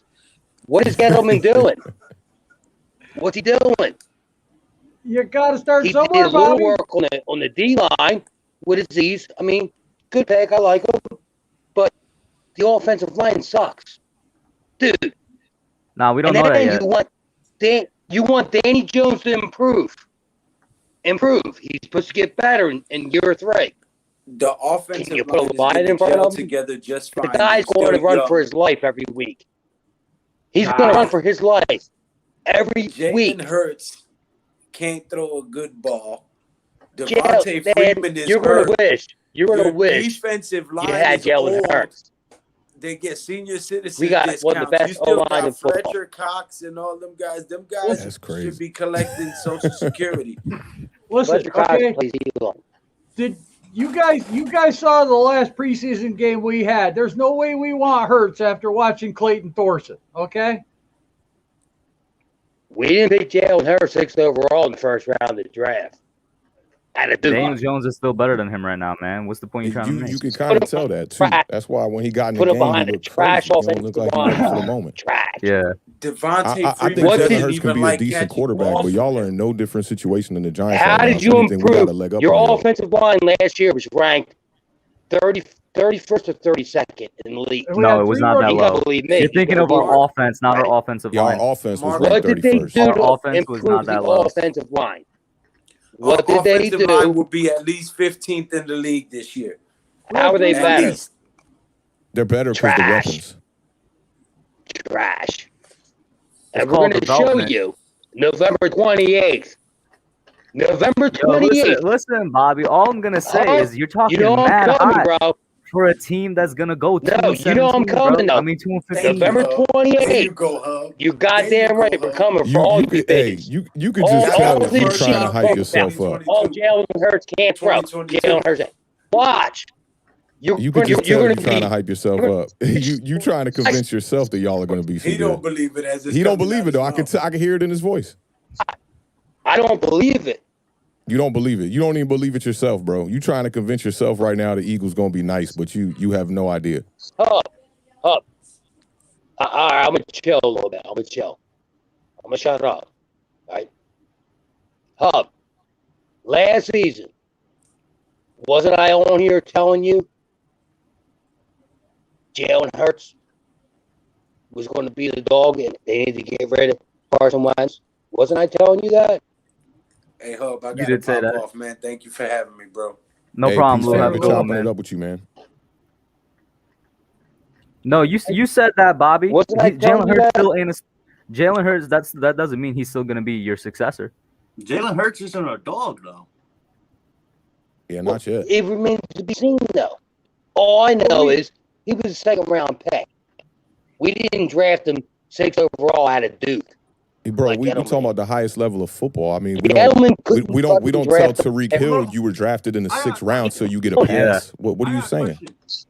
Hey, man. Hey. Let's be honest. Pre-draft, before it started, right? Before it started. And Tony was the 2nd-round projected draft pick.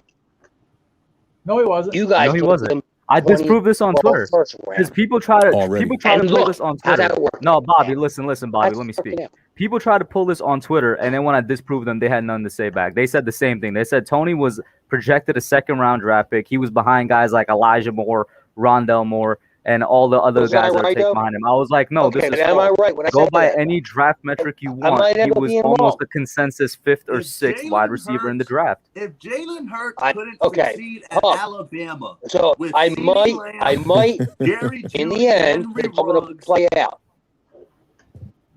In Why the you end, it's all why going you to play changing out, anything now? right? I could be wrong, but Mm-hmm. prior, was I right when I'm saying Tony was the projected 2nd-round pick? I just said no.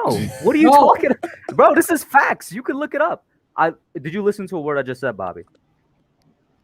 Now, I will tell you this, though. Getting Aziz in the 2nd, and you did say this, that was like reversing the role. You got Aziz, really should have been your 1st-round pick. Tony should have been your 2nd. No, I said I would have liked Right? Aziz. Didn't in you the say first. that? Something like that, Hub? I said I would have liked Aziz in the 1st, and I got him in the 2nd. You got 1st-round talent in the 2nd. Yeah, Man, we you got guys Aziz, will a be 1st-round disappointed. talent in the 2nd. Right. Yeah, I'm so confused with this man trying to argue right now. Bobby, Hey, Joe. thank you for calling in, man. Joe, Yes. what up, man? Yes. Living the dream, man. I'm living the dream. I'm waiting for football I'm just season. trying to educate you cats, you young No. cats. Well, you're Hey. not that young, but the rest Bobby, of them. listen, I got video up there. I called that Eagles game. I watched Hurts, okay? And that guy, that wide receiver you got, the rookie there. Quez Watkins? Yes, he's a fast son of a Watkins? bitch, okay? He is fat. look out. I'm not going to deny that. He's a Look good, out. a dangerous wide receiver. He scares me, but Hurts overthrew him. You better be scared. He Who are you talking overthrew him. Yes or no? Which wide receiver are you talking about? Quez Watkins. Corner. See, Oh. Ain't nobody worried about let me educate you again. Oh my I God, asked you a Bobby. question. Ain't nobody You're Bobby, avoiding just answered a question. If you watch the Eagles play. fan. the question. If you watch the play, right? If you watch the play, I the called it. corner jammed him. Kind of knocked him off his timing, and Jalen Hurts slightly overthrew him. He had that guy beat Like- by 2 steps. Slightly. None of that, Yo, bro. all right. Yo, Bobby. That's it, That's bro. what really I'm happened. killing for tonight, bro. Watch when I he love burns you. your ass. I'm Watch You're when he entertaining in burns the New chat, York's bro. ass. But that's it, bro. This man said Watch when he slightly burns your overthrown. ass.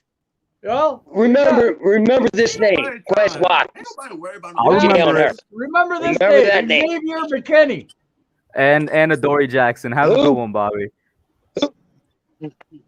Xavier shout out to McKinney, Zion my for the friend. $2 I'm super just chat. he was like, Said Hi. Bobby, best Um, damn energy in December. Man, Yeah, I'm thanks. sleep Bobby's after a good guy, but man, he's got to stay off the weed. that. He be smoking that good stuff, huh? Nah, that's what happens I when you love smoke Bobby. that He's Huckabee. great. The He's thing about great. You I hate smoking when you that brought up Huff. Tony. It's like Tony was overshadowed by Pitts. You know what I'm saying? Like That's Pitts what had all the happens attention when in you're Florida. from Philly. No, I literally said on stream here and then on Twitter. I'm like, somebody tried to pull the same thing on Twitter. You want to go to Walter Football, go to Walter Football. You want to go to ESPN Insider, the Draft Network, Pro Football Network. Tony was like a consensus 5th or 6th wide receiver in the draft, and he was always mocked in the first. Was it late first? Yes, it was late first. I ain't gonna lie to you and tell you it was like early first or something. But he was not a 2nd round wide receiver. I'm talking about draft projection wise before the draft. Absolutely. And, plus, Yeah. We he got- wouldn't have been there in the 2nd round You- because the Jaguars wanted him. Yep. Mm-hmm. And plus, too, it's not only we got a first round talent, we got a number 1 with it too. Yeah, I I mean, don't know. draft projections don't matter in the grand scheme of things. Are you balling or Absolutely. not? Look at the best tight ends in the NFL right now. Look at the rounds they were drafted in. Come on, what are we Hey, talking about you here, know- man? Get on the field and ball. I don't So, care like, about the hypotheticals about some Justin dude. Jefferson was the number 1 receiver took in last year.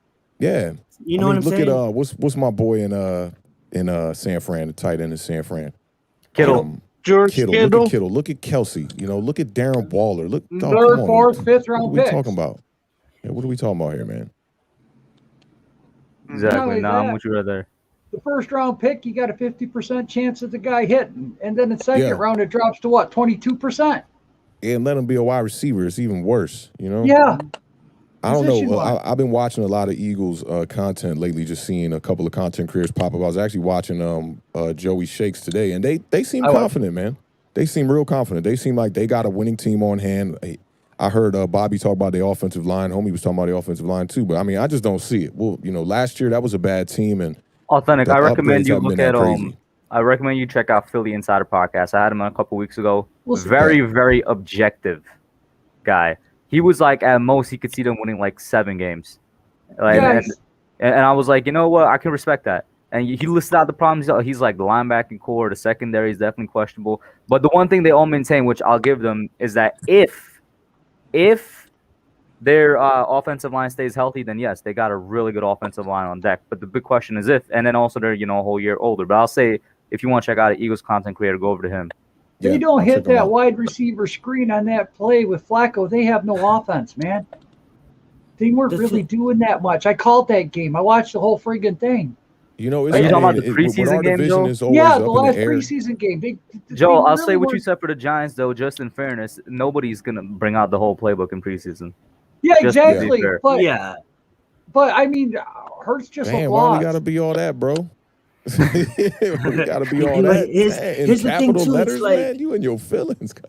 It's the Eagles, they don't I mean, Jason Garrett ran the reverse to CJ Board. Yeah, oh yeah, in he that did. Yeah, I thought it was a game. good play too. the thing about the Hey, Eagles to is the I don't, 28th, we could keep rapping though. That's the thing, because we see took much care of them depth. last Like, time we played them. I don't see much depth. There's some Eagles fans that has realistic goals for their teams, but the other Eagles fans is just straight out delusional. It's like now you have like they put Hurts on a pedestal. It's like, yo, you guys realize that there's the off season, right? So now we have tape. Now the team's got tape on Hurts. So he wasn't good when they didn't have tape. You know? He was running around using his So it's athletic like, ability, but what is he like 50% completion percentage? You have the or something best in the offense league? line in the game, but if you don't have people that can get open, it's like, is he gonna run his whole life? He can be good, man, and I think the Eagles can win some games. You never really know in the NFC East, and it's like when there's Especially, a team that comes out of nowhere, it's usually the Eagles. But I mean, to go into this season confident, any team to come into the season that confident is crazy right now in the NFC East. Everybody's trying to bounce back. Absolutely. Yeah, I understand it's preseason, but what really matters is week 1. I mean, that's when all of this really comes to an end, and that's when everything really starts. The season starts, week 1. Yeah. That Sunday game. Right now, then, as the Giants stand right now, are you comfortable with, and can you say comfortably that they're going to beat Denver as of today? As of today, right now, my confidence level is probably 70% we're going to win that game. I agree. I'm around 50-50 just because the roster and the injuries. I'm about 60%. I just trust our defense to be that 50-55%. And I think having Barkley, and I think if Galladay, we don't know who's starting, but I have to believe that Galladay is going to be out there. I have to believe like Ross is going to be out there. I have to believe, we're going to have our starters out there. I have to believe that Rudolph's going to finally get some time with the team. We're going to have Ingram out there with the team. Our line's going to be gelled. We've got 2 practices coming up. Yeah. We've got with the Browns, who have really good pass rushers. Our line is going to get a workout these next Rudolph's not going to be out there. Oh no, I saw some Kevin Stefanski says he's not gonna have Garrett really participate that much or something like that. So that's taking away a big hit. It's not just Garrett though. Those guys got good line. Dan Duggan tweeted at 10:13 that according to a Browns beat writer, unfortunately, it doesn't seem like Odell, Myles Garrett, Jadeveon Clowney, or Denzel Ward are going to participate. Yeah. Joel, I know you're going to say those are like one dudes each, but that's a big hit in terms of what we're looking for. Yep. Iron sharpens iron. Yeah. It is, okay. But, however, we've been practicing against each other for how long? We've learned each other's moves. We've learned each other's instincts. This is new guys. This is different characters. This is different team. So now we're going to go in there. I agree with you, but it's a big hit to not have both of their starting pass rushers out there when we. But we're not coming back to the Giant Stadium for 2 weeks. Mm-hmm. We're gone for 2 weeks now. Oh yeah, after week 1. Mm-hmm. So week 1 is important. I agree with you. If we're healthy, we should win that game. And the good thing is we've been hitting each other in practice, and we can't forget that when we see Daniel Jones and his offense go out there making mistakes, that they're going up against one of the best defenses in the NFL. So that's a good thing. We know they're getting their practice worth. The whole iron sharpens iron, one hand wash the other type of deal is definitely happening with the Giants.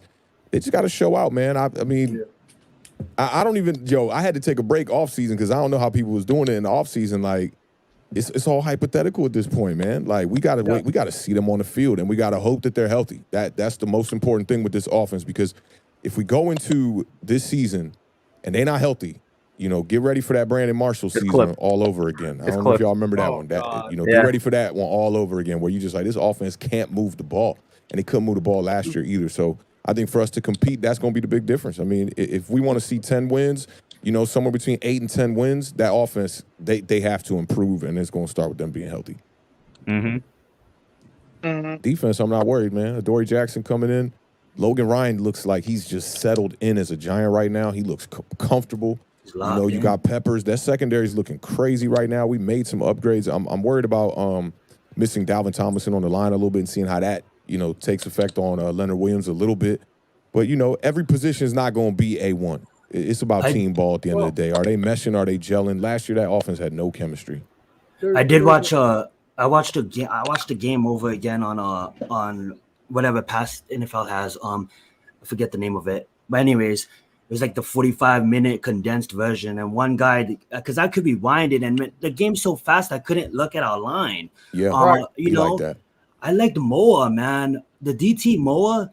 He did this one spin move when Raglan batted down the ball, and it was just smooth. And Moa had a really good third and fourth quarter, and I was just watching him mostly because he kind of stood out when I was grinding it. And like you guys are saying, like our defense, even like our third strings and our second strings and third strings is like it's a really strong unit, and they're really listening and taking what Patrick Graham has to teach them and all the coaching stuff and applying it. And if we continue to do that and we continue to learn, if Daniel Jones is going against, Bradbury, Adoree Jackson, you got Jabal Peppers and McKinley and Ryan out there, and all that defense that he has to practice again, that's just making him a better quarterback. You know what I'm saying?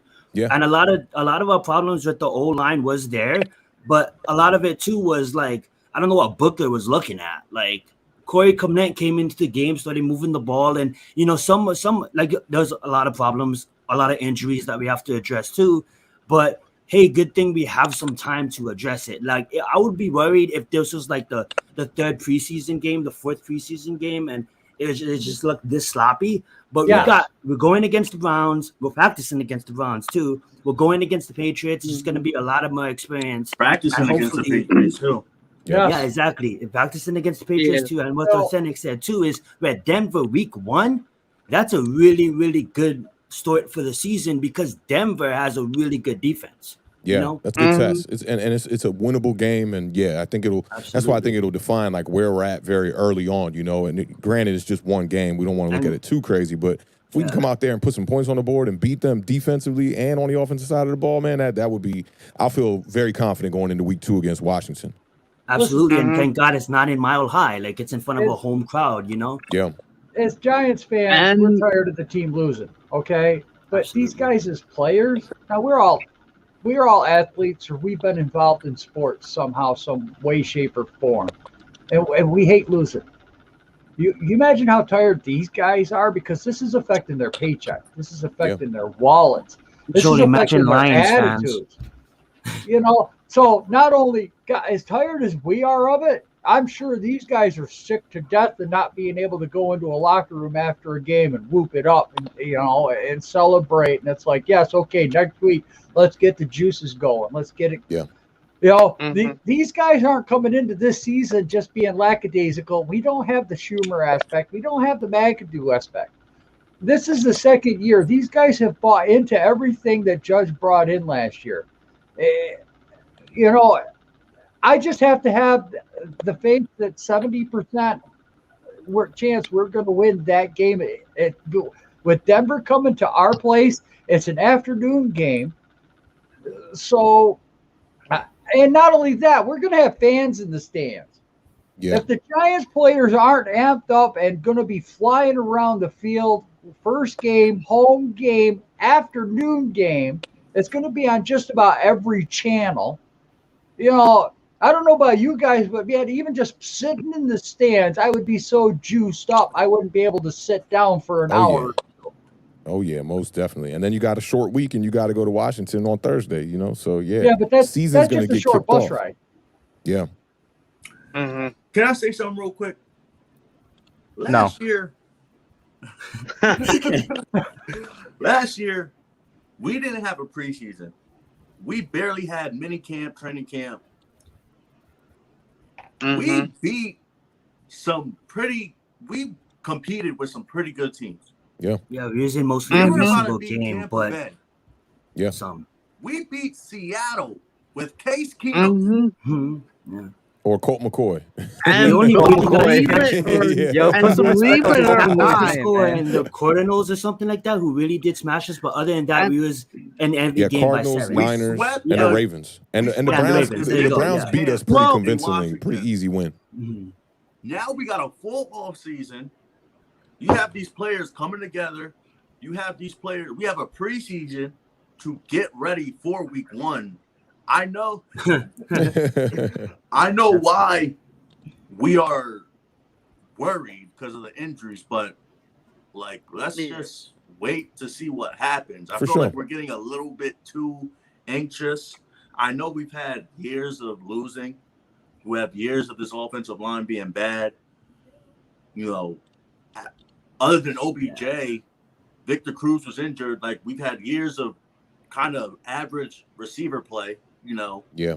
I just feel like there's reason for us to panic, but we just need to slow down. We just need to, come together, get our thoughts together, and just wait, right? Yeah, I agree, man. It's not. It doesn't have to be this quick 1 year turnaround. We just want to see positivity on that winning record this year. Because if they can even go out here and win 8 games, and then let's say the Bears, do terrible, and we got that extra draft pick, and Daniel Jones had a fantastic season, like you going into 2022 set up, Right. to really try to make a for real run. Right now, I don't think nobody's thinking we're gonna make a run. We want to see just a couple of wins on the board, more than we did last year. Oh no! If everything's all fine, we're winning like 10, 11 games. I'm telling you that right now. We're winning 10, 11 games. Oh, Lucas has a good point. Big one not to overlook is Judge has more experience as well. Exactly. Yeah, that's very true. Because we lost a lot of tight, close games last year, man. Like games. There was a lot of we times should've where won. Judge's time management was in question as well. Yeah, that Dallas game was suspect. The first one, I thought we could have won that game. Just a lot of games out there where we were in it. Even the Pittsburgh game, like no running game clicking, but we stuck around between 2 scores almost the whole game. So it's like sometimes it's just figuring out how to adjust against these teams faster. Like not even just within a game, within a season as well too. Like just figuring out like, okay, we need to hammer the run. This is what our team identity is. I don't care if we brought in Galladay and we brought in all these other weapons and whatnot. Like you got to make it work. Like it's got to start working this year. And somebody said it earlier as well. And at least with run blocking, I think we have a good line when it comes to that. Because if we could get Wayne Gallman, I think it was 700 or 800 yards. I mean, Saquon could get 1,000 very easily, in my opinion. If Saquon is back to being Saquon, he's winning you like 4 games off. Yeah. We're gonna be really good if Saquon is back to normal. And I want to ask you guys this, just like a quick over under. You ain't got to give me anything specific, not too much hard thinking. I'm gonna go off of my numbers that I presented in my stat prediction video for the offense. For Saquon, I was a little bit conservative. And I think people were surprised by that because I said Saquon's going to have like a legendary type comeback, AP type comeback. But I meant it in terms of impact, not necessarily production, because I don't see any back getting 2,000 rushing yards in today's NFL. But for Saquon, I basically said 1,200 rushing yards, 400 receiving yards, over under. Let me know what you guys think. I'll take the there's over. an extra game this year. Yeah, if so everything goes good, over. I'll take the over. There's another with game on 17 the schedule. games, I'm going to go over because of that extra game. Yeah. I guess I I'm know this is gonna go with the rushing. Wait, you said 1,200? 1,200 rushing, 400 receiving. I say the rushing yards are perfect. I'm gonna say over on the receiving yards. Over. Word. Really? Yeah. The reason I kind of stuck because 400 is what around that number is what he had in 2019, and I don't think we're gonna see him have 700 again just because I was in the mindset of okay, we're gonna have like most of our receivers. Yeah, 90 catches too. That was crazy. That was ridiculous. Yeah. Yeah, I don't think he'll have that, but I say about 550 to 600 yards. And I'll say this: I said he had 260 rushing attempts, which would be the most of his career. But Jason Garrett loves to run his running backs way more than that. For example, they almost always touch 300 rushing attempts. What do you think about the 260? I don't think he's going to get 300. So you think less than 260? I think he's well, going to extra game, but I'm gonna say slightly under just because of the Giants easing him back. Yeah. I was just gonna say like his injury history, just not depending on him so much. Like still give him his snaps, but not depending on him so much. And the one thing I say over too is like I just have a feeling that like Galladay being on the team, with Tony being on the team, with all these other helps on the team, like I just have a feeling like he can like. I know our offensive line still needs work, obviously, but this guy could have 2,000 all-purpose yards if everything goes good. You know what I'm saying? Because we seen the holes like there last year with the running backs we had, and if Blakely had those holes, like He's not a take it to the house every type down back. Like, he'll do like 3, but 3 yards, 5 yards, and then maybe 20. But the thing is too, is like how much of that was the inconsistency of us just figuring out our O-line. Yeah, now that we have a lot of chemistry, now that people are lining up next to each other consistently and learning how each other plays, that's gonna only help out the whole team too. Yeah. Yeah, I mean, I think you keep him around 14 carries a game. He's 16 carries a game for his career. His highest, or that's per game. I think that's too low. Like, even when Shermer was here, like, I think we all agree Shermer didn't use him enough. Like, 20 carries a game should be, I think, his basement as a running back. If he was a solidified #1 guy, I think, and they were going into it this season without him being, with this hampering injury and whatnot, I would say, yeah, but I think you got to ease him back. I think 12 carries a game.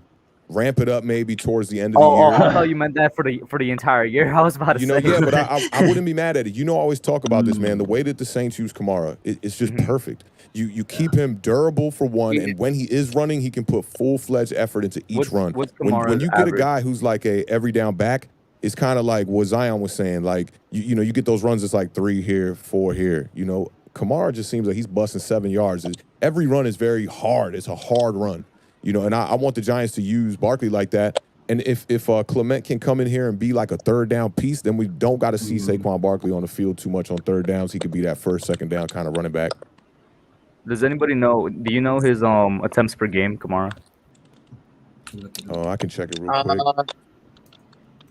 And while you're pulling that up, the last thing I'll ask about Saquon in terms of his over/under, I had his rushing touchdowns at 8. He's 11.2 for his career. His rookie year being the least amount per game. He's getting 7.5.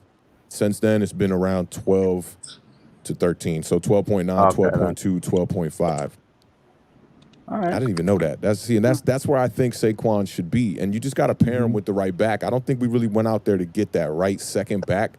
So it kind of says that Saquon will be the primary guy. This is where it contradicts, though, right? You said over on the rushing yards with 1,200. How is he getting 1,200 yards on 12 carries a game? Well, I'm not banking on the Giants using Saquon Barkley exactly like they do Kamara with the Saints. I think they are going to try to force him to be a every down running back, a #1 kind of guy. That's Jason Garrett's style, So I think they're making a mistake with that. Yeah, that's what I was asking. Being that they didn't get the guy, another guy that could really run, I think that's going to set up Saquon to be more around his average, what it's been for his career. The thing you said that I agree with, which is why I had him at his highest attempts just in his career so far, is because Jason Garrett loves to give his running backs. I mean, like I said, he gives them way more. He gives them 300 attempts. I said Saquon's not going to get that specifically for the reasons you listed. Yeah. So that's why I'm like, you're still going under on 260, though. Yeah, I just think, like, he's coming off a big injury, man. Like, those first 3 games, he might not even get 10 carries. It's going to set him back right there, So, I mean, if he can ramp it up and he can show that he's healthy, then they're going to give him the rock, I think. But I don't know. It's all dependent on if he's healthy. Game, but how did Devontae Booker look? Did he play? Terrible. Didn't look great. He looked terrible. Yeah, stopped at the line. He couldn't hit the holes. Corey Clement did better, bro. I'm not even lying, bro. Ash Money, you could have ran the ball better, bro. Yeah. Like, I'm not even. He seemed like he's not quick to hit the hole. Like, it takes him a while to get there. Yeah, I don't know if that was like an outlier or something, but as of right now, off of that game, Clement would look like the running back #2. But on the rushing touchdowns, 8 over under, guys. I say over. I'm gonna go over. I'm gonna go 10 or 12 in that range. I'll take the. Man, I don't know, because Judge likes to use a different back when they get down to the 5-yard line and punch that ball in. I mean, he did it last year. Rudolph and Galladay now too. That's why DJ only had 11 throwing touchdowns. I mean, they don't throw the ball down there. Judge wants to punch it in. So, I mean, 8-10 might be the right number for him, because they're going to be, 20 yards out, he's going to break it. 30 yards out, he's going to break it. So I want to say for everything I listed was conservative, because you guys said over on everything except for the attempts. I would take back receptions for me too. In terms of over 400, right? Yeah, I said 400 I would yards. take the under. Yeah, I would take. I mean, if you're talking just regular season, I think 260 is the right number, because we've got an extra game, and then in 2 years they're going to be 18 games. Yeah. I mean, my God, how many? You're going to have 3 running backs here, like Barkley, pretty soon. Yeah, these guys ain't going to be able to take that. backup quarterback is going to have to be really good too. Right? Yes. Games. I know it's I really don't like too many extra games. That's just me though. I know. not I'm not trying a to- fan of it. I think it ruins the stat book too, man. It I'm not ruins the trying to stat change the book. subject, It but I was ruins the watching player's health and everything, man. Yeah. I was watching Titans training camp, and like I just didn't. I knew Derrick Henry was 6'3", but Yes. when he was standing next to people at the Titans, I'm like, man, this guy is a freak. Oh yeah. Like yeah. just Yeah, looking at bro. his stat, He's I'm like, crazy. man. He's But crazy. yeah. That's why that team works. If he And played, then- he'd be a linebacker. Mm. Then I'm gonna ask real quick Galladay, and I'm gonna do one player on the defensive end. We're gonna close it out for the night. So Galladay, I said the person I compared him to most was actually Brandon Cooks, because I think they could have very similar seasons in terms of targets and in terms of what they could do with the ball. But then I also compared him a lot to the guy we all compared to the offseason in terms of impact, which was Plaxico Burress. And this is very similar numbers to what Burress had in his first year with the Giants. I had Galladay at 1,171 receiving yards, 11 receiving touchdowns. What do you guys think? Over, under? I go under on the receiving yards. I got him at like 900 just because with Tony, with Slayton, with Barkley back, and then Galladay too. I can see him getting like a third down conversion and stuff like that, but he's not really a breaker. He's going to catch the ball consistently. Hopefully he's one of the best 50-50 balls in the league, but it's going to be like red zone targets. I've seen it. But I see these other guys like catching it and breaking it. Not saying that Galladay can't, but I got Galladay like at 900. I will say, by the way, the receiving yards I have him at is not his best. His best was 1190. Yeah. I had him. It's funny too because when he was going off, he was like one of my mid-round picks in that year's fantasy. Nobody was even thinking about drafting him. But he's like his second year in the league or something like that. What about the rest of y'all? Man, if All you right, look at so I'm gonna go slightly under. I think he gets around 1,000 yards, and the touchdowns, I'm gonna say over by like 2.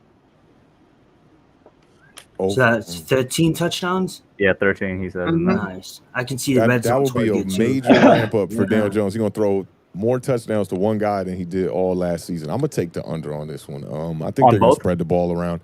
So I'll take the under on the touchdowns for sure. Yards, how many yards did you say? 1,100 basically.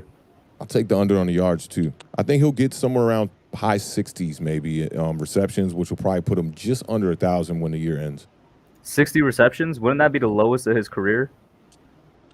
Yeah, that would be the think so, lowest. too. Daniel Jones has His highest is 70. Yeah, 70. He's got some lower ones, but he wasn't a starter about- for every game, right?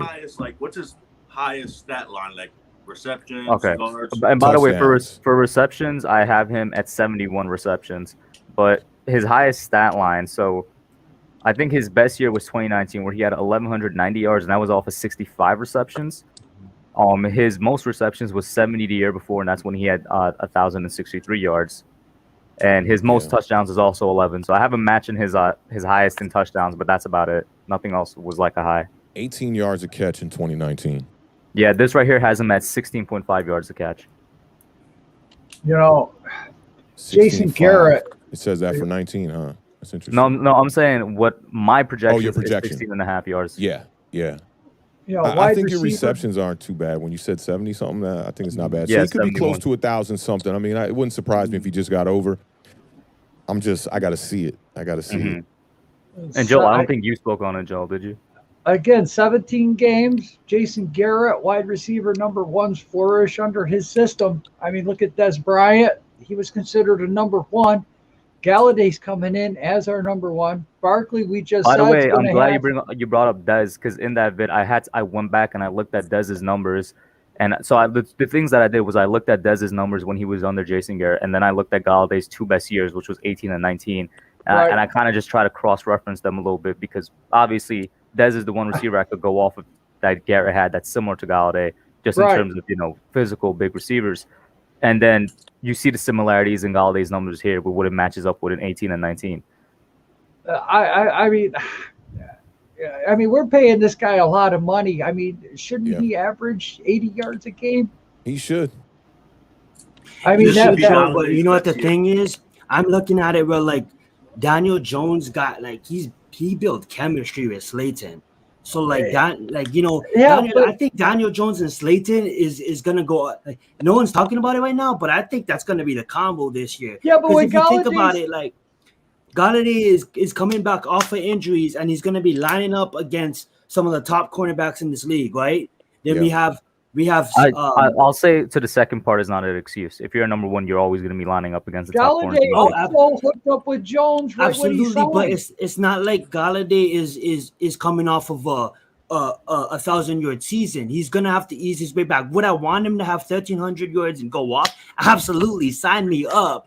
But the way I'm looking at it is, I think Daniel Jones, like Awthentik said, they're gonna feed the ball to many receivers, and I wouldn't even be surprised if none of our receivers break 1,000, but we all of them have 800 to 900, 600 to 900. I feel like we've been saying that for a couple of years. You have to look at what the defense is going to run. Are they going to run a cover 2, a cover 3, a zone? What are they going to try to do against our offense? I mean, I think a lot of cover 2, cover 2 man. You know, because like I said, we got a lot of speed on this offense, man. We can send 2 burners.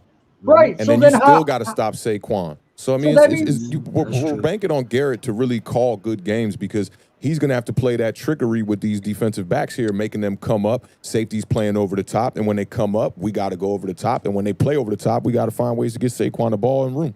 But that's what Galladay we signed him for because he's the one with that 50-50 ball. So we should expect him to get 1,200, 1,400 yards. We should, but it doesn't always happen. If you look at like even Jarvis Landry going to the Browns with Odell Beckham, look at them. Both of them regressed when they went over there because they were heavy on running the ball. So if the Giants have it their way, they're going to run the ball.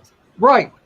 You know, and those guys won't be like decoys, but they'll be big play threats. And, you know, we also got talent at the tight end position, and we got a lot of speed in the slot. So it wouldn't surprise me to see like a lot of reverses and just plays like that. I'll do one more once-over before I go to Leonard Williams, who was the guy I want to do on the defense then. Yeah. Just one more once-over.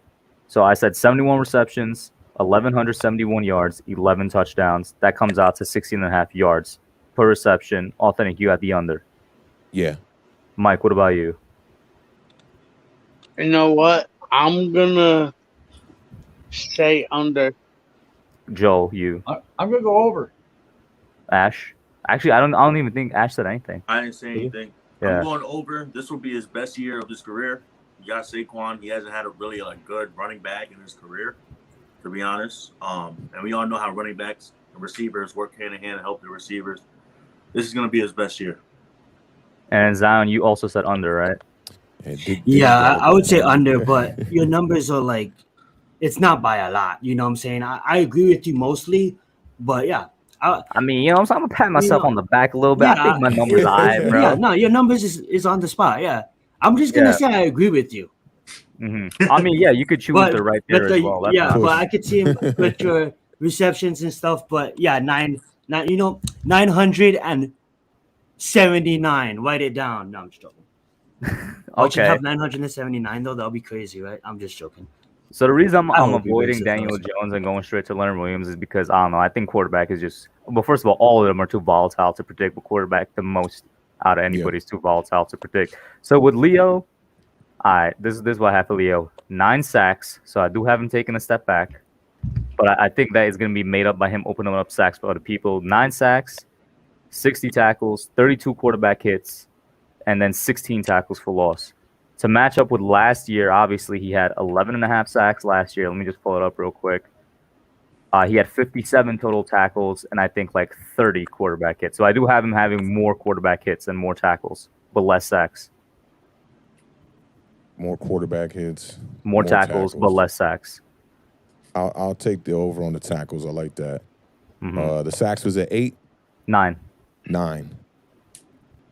He'll get exactly 9. And quarterback pressures, you had 32. Yeah, and he had 30 last year. He had 30 last year. I got 32 this year. Yeah, I'll take the 32. I'll take the over. All right. I'll say over on the tackles, over by a half a sack on the sacks. QB hits. What's your number? That you 32, said, and he Hope? had 30 last year. I will say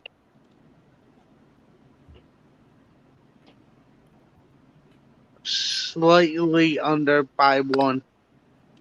Okay. Joel, what about you? All right. Again, 17 games. However, softer schedule. Okay, so we're going to go up against softer teams. So you said sacks was 9? Yeah. He's getting double digits, 11 or 12.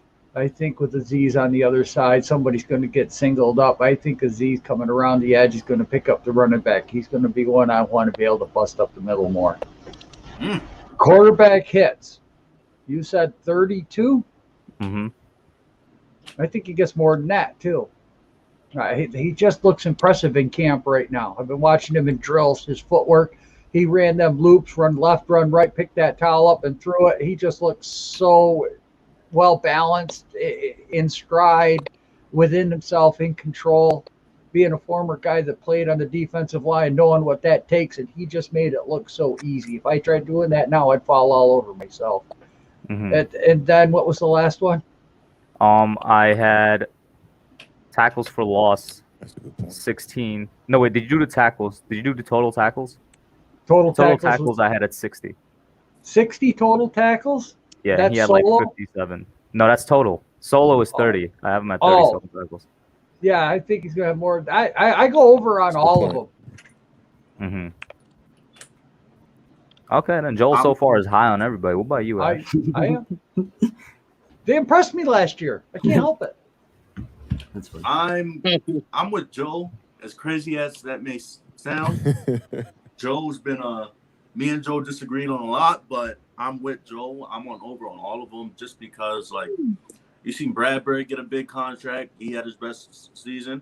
Blake Martinez get a big contract. He's done good. I think Leonard Williams is not going to take a step back. I mean, it might not be by a lot, but I'm going to still say over on the sacks, over on the quarterback pressures, and over on the quarterback hits as well, just because I feel like our defensive line is going to be much more aggressive, much more ferocious, much more scary this year. What y'all think about that point that Kashif was saying, you know, more 3 and outs, not on the field as much? Yeah, I didn't take that into consideration. I was gonna say that, but I didn't want to like butcher his name because that's exactly what I was thinking. Like last year, we played a lot of zone. We weren't really able to play man coverage, so we were kind of playing that bend don't break defense last year. Now I feel like we're gonna play a lot of man. We're gonna press you a lot. We're gonna send a lot more blitz. We got Xavier McKinney coming back, so I think Jabril Peppers is gonna be able to blitz a lot more, be aggressive, just be a dog. Like that front seven is gonna be like vicious this year. I like what Ash is talking about, and that's why I think that Leo's going to have a big year this year. That's why I'm over. That has a lot to do with it, because if our cornerbacks and safeties are covering just a half a second longer, that's giving him that half a second, and that's what he needed 2 years ago. And if he had that last year, oh my God! And I know it's on the ball quick. They were getting the ball out quick against like us, not like a lot of teams, like you know the Washingtons and like against the Buccaneers, against the I'm trying to think of the other team we faced, but they were just getting. I think Cleveland, Baker Mayfield was getting that ball out like quickly on majority of the plays. You know, you just need that like half a second, or a full second, and I feel like that's gonna make our defensive line much more scary. And Zion, what were you gonna say? Over under on it? I was gonna probably agree with Ash and Classifier just because too. I say he has a similar year to last year, but a little bit over in the sacks. Yeah, over because of the fact too. It's like what they just said. Our secondary. I know it's on paper and stuff like that, but I really truly believe that this secondary has the possibilities to be really great. And the one thing that the Tennessee Titans didn't have is a defensive line. Like they had good players, but they didn't really have a defensive line. So when you have a Dory Jackson and his speed, you have McKinley and his speed, you have Peppers and his speed. You have Bradbury and his playmaking ability. Then you have Aziz, you know what I'm saying? That's obviously gonna take some time, but that's another body, you know, that could disrupt. Then you have Lawrence just making a name for himself in this league. Obviously, he's not the best of the best, but that's another body that can disrupt. Like he has, I truly believe that. Like I don't want to diss the Jets, but they only had the best coaching staff for the guy. You know what I'm saying? So now that he's with a good coaching staff and he's actually learning, and I just think that he had his breakout year last year, and hopefully it will continue. All right. Well, I'm glad to get y'all opinion. I'm actually about to end it right here. I'm getting tired. Went on for a good amount of time. I want to thank all y'all for coming on. We covered a whole bunch of stuff.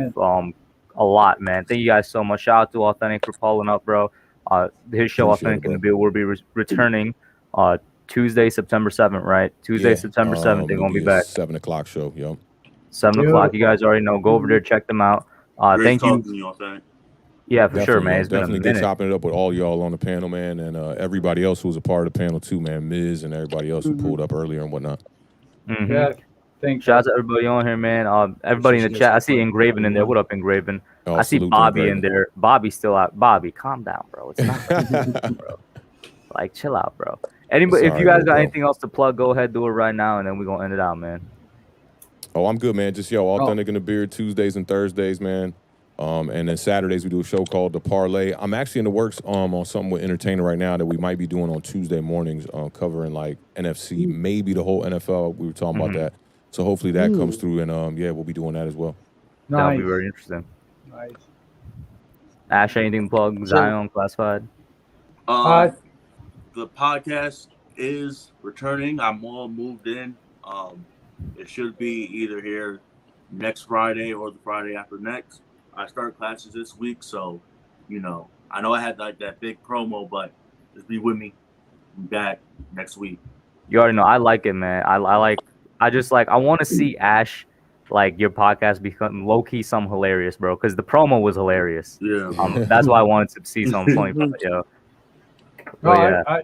I might do something after a Giants game. I might do a call in, but I'm thinking what I'm going to do is keep an eye on Dallas, Philadelphia, and Washington.